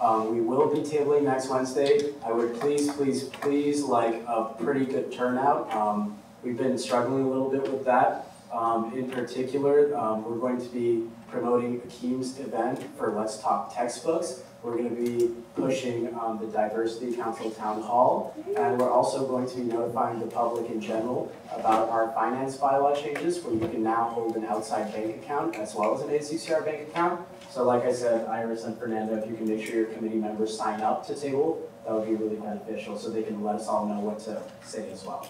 So thank you. I had a question or clarification actually. Someone earlier had mentioned that the town hall assembly was going to be on the 23rd of this month, but you said March 9th. Is that two different things? Or? I believe the 23rd was supposed to be for Rasa. Okay. Thank you. Fernando, Chip. So I wanted to give you a quick update on the library because I know that I did give the talk during collaboration. So we did roll out, so we're going to do the 2 weeks. So for this quarter and the next quarter, it will be week 10, and all the finals week that the library will be open 24/7. I found a way in my budget to kind of, since I've been pretty good financially, I just transferred a lot of my funds that I wasn't using and used that to cover the fee. So we didn't actually have to dip into our own finance, so that's great. I just wanted to remind you that Measure for Measure is playing at the Theater Department. It's their quarterly show, and it's going to be on tonight, Thursday, Friday, and Saturday. So make sure you can get your tickets to the box office. And that's it. Have a great weekend. Vice President of Campus Exchange. So I have to go to that play, so if you want to go with me, hit me up. I'm taking the air 10, so I have to go. But I'm sure it's awesome, so I'll go with it. But no, the only other announcement that I have is that thank you to those of you that expressed interest in being in the informal Constitutional Review Committee. Unfortunately, no time worked for everyone, so we're gonna have it Fridays at 12. I can't remember who the individual that couldn't make it at that time was out of the 6 people that filled it out. But I'm also always available to like update you on anything that's going on or whatnot.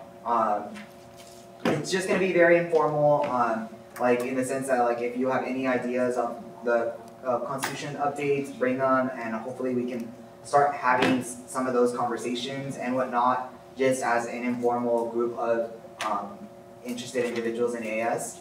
And then if we can at the end come up with something, whatever, all the things that we all agree on, we'll submit as a constitutional amendment. And then if at the end of it, individuals still have different things that they would like to see changed that maybe the whole group doesn't necessarily agree on, then people are always able to submit their own amendments as well. But it is important that we submit at least one thing that has a lot of like, for example, I have suggestions from Lori and pro staff about just like verbiage and like things that are like outdated in the Constitution and things like that.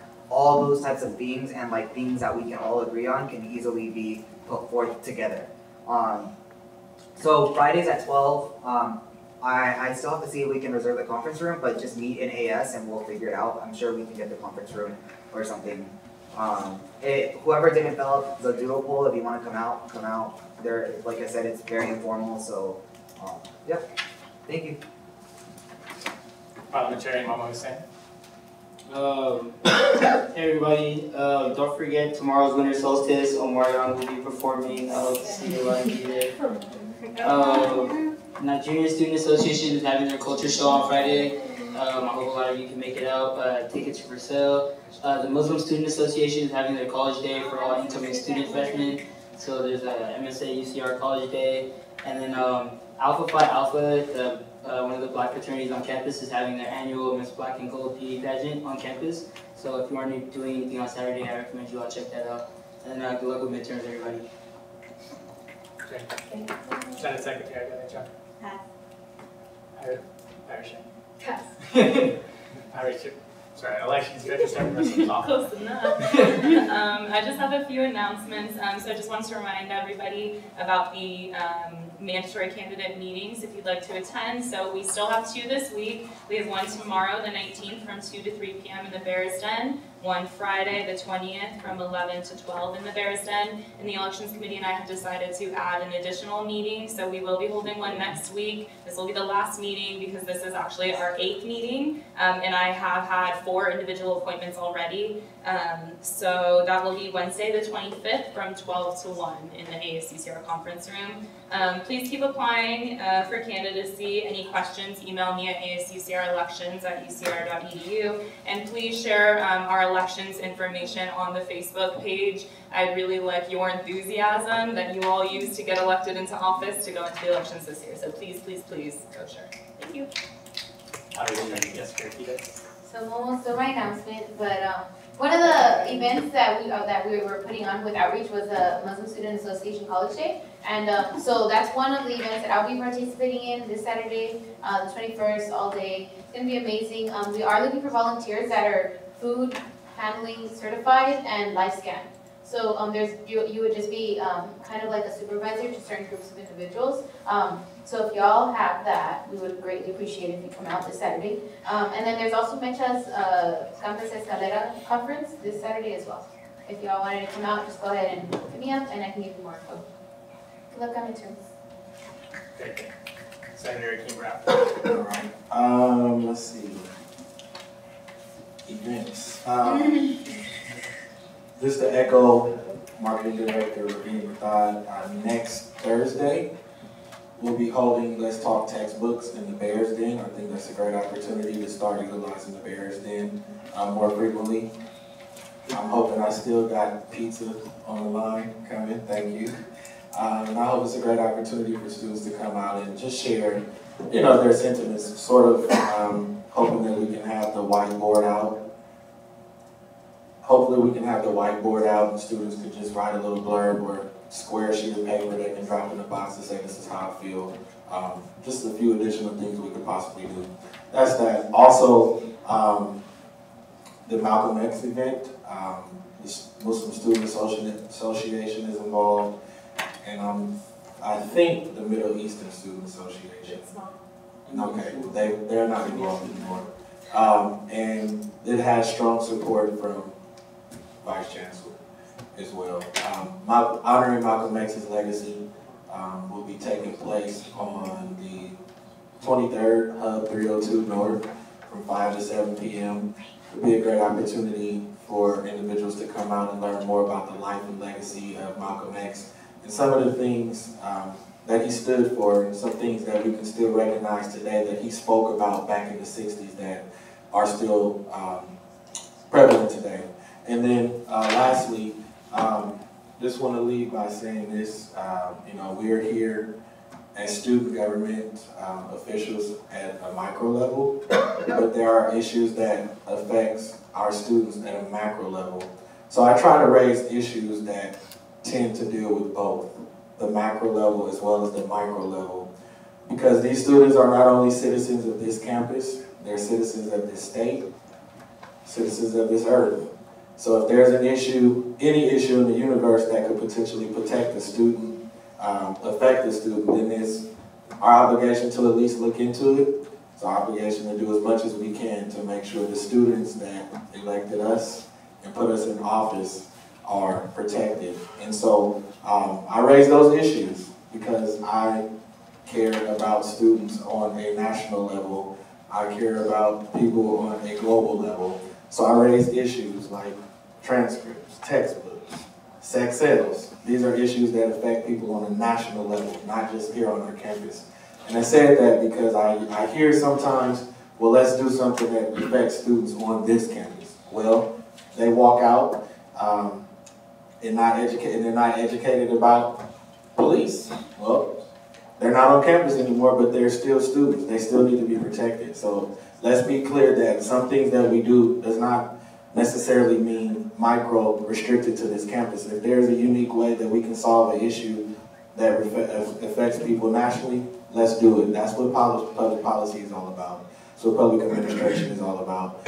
Finding issues that everybody could be, a lot of people are affected by, and then solving them in the most prudent manner. So thank you all for tonight's meeting, all your questions, feedback, and good luck with the rest of the quarter. Great, thank you. Senator Carlson. The pass. Senator Summer Shaker. Yeah, so this is something that I thought of earlier, but I totally forgot to mention. For public forum, I was so happy that there were so many people here today, and so I hope that we can put, like maybe, could we put out for the future, put a sheet on podium. Put it on the podium so that when they come up, you can just ask them to put down their information so that we can make sure to follow up with all the students that come up here and share with us their ideas. And then just reminding everyone to like reach out to people, tell them to come to Senate meetings, tell them that they can create legislation if they're passionate about something. They can. I think that's really important, and we have seen a decrease in legislation proposed by outside groups this year so far, and so I just want to really encourage everyone to, any ways that you can, tell people to write legislation or you know, just learn more and know how they can affect issues that they're upset about in channels that we can aid with. And then I also wanted to mention, Ashley's not here, but on her behalf, that her event today in the Associated Students Chancellors Committee on Sexual Harassment and Sexual Violence Prevention went really well today. We had a lot of really great and powerful speakers, and so I really appreciate everyone who came out and helped with that. And then our next event is going to be next Tuesday. It's going to be a film at 7 p.m. in Hub 305 or 355, sorry, that is going to be talking about alcohol and how that plays a role in sexual assault on college campuses. And then Title IX will also be there to ask any or to respond to any questions that students may have. So yeah, come out to that. Thank you. Okay, thanks. Senator Jason Ramirez. I'm not sure if Stephanie mentioned this, but on Colette's behalf, I just want to let everybody know to make sure you guys share any of the elections things on your guys' Facebook. Well, I got you. So make sure you guys share that. I've already shared it. I know a couple of us have already shared it. Make sure the students get involved because a lot of us are leaders on our, on campus, and we have a large, really, really large, widespread outreach to all these students. So make sure that you guys are outreaching. Make sure you guys are posting. That goes not just for elections, but also for any other event. As Dean is always pushing us to do. So that's pretty much it. Elections, and have a good week. I'll see you all next week. Wait, time out. Oh, you're going to say, We'll have Senator Blake. Okay, talk to me.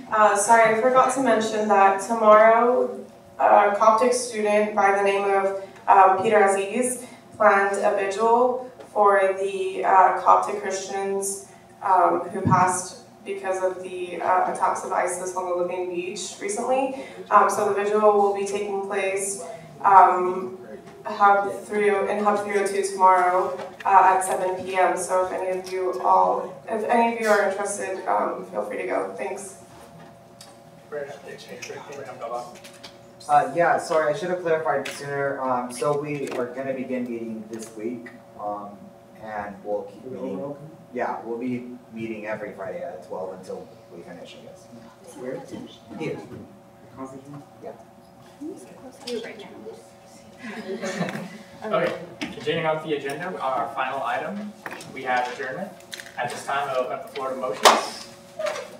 Senator Jackson Cody. I motion to adjourn. Do I have a second? Second. Second by Senator Vivian Escobedo. All those in favor? Abstain. I'm not outstanding though. All those opposed? And abstain. All right, by a vote of 11-0, we adjourn. And I want to thank the gala for coming out tonight. Your opinions are very much appreciated. You finally got the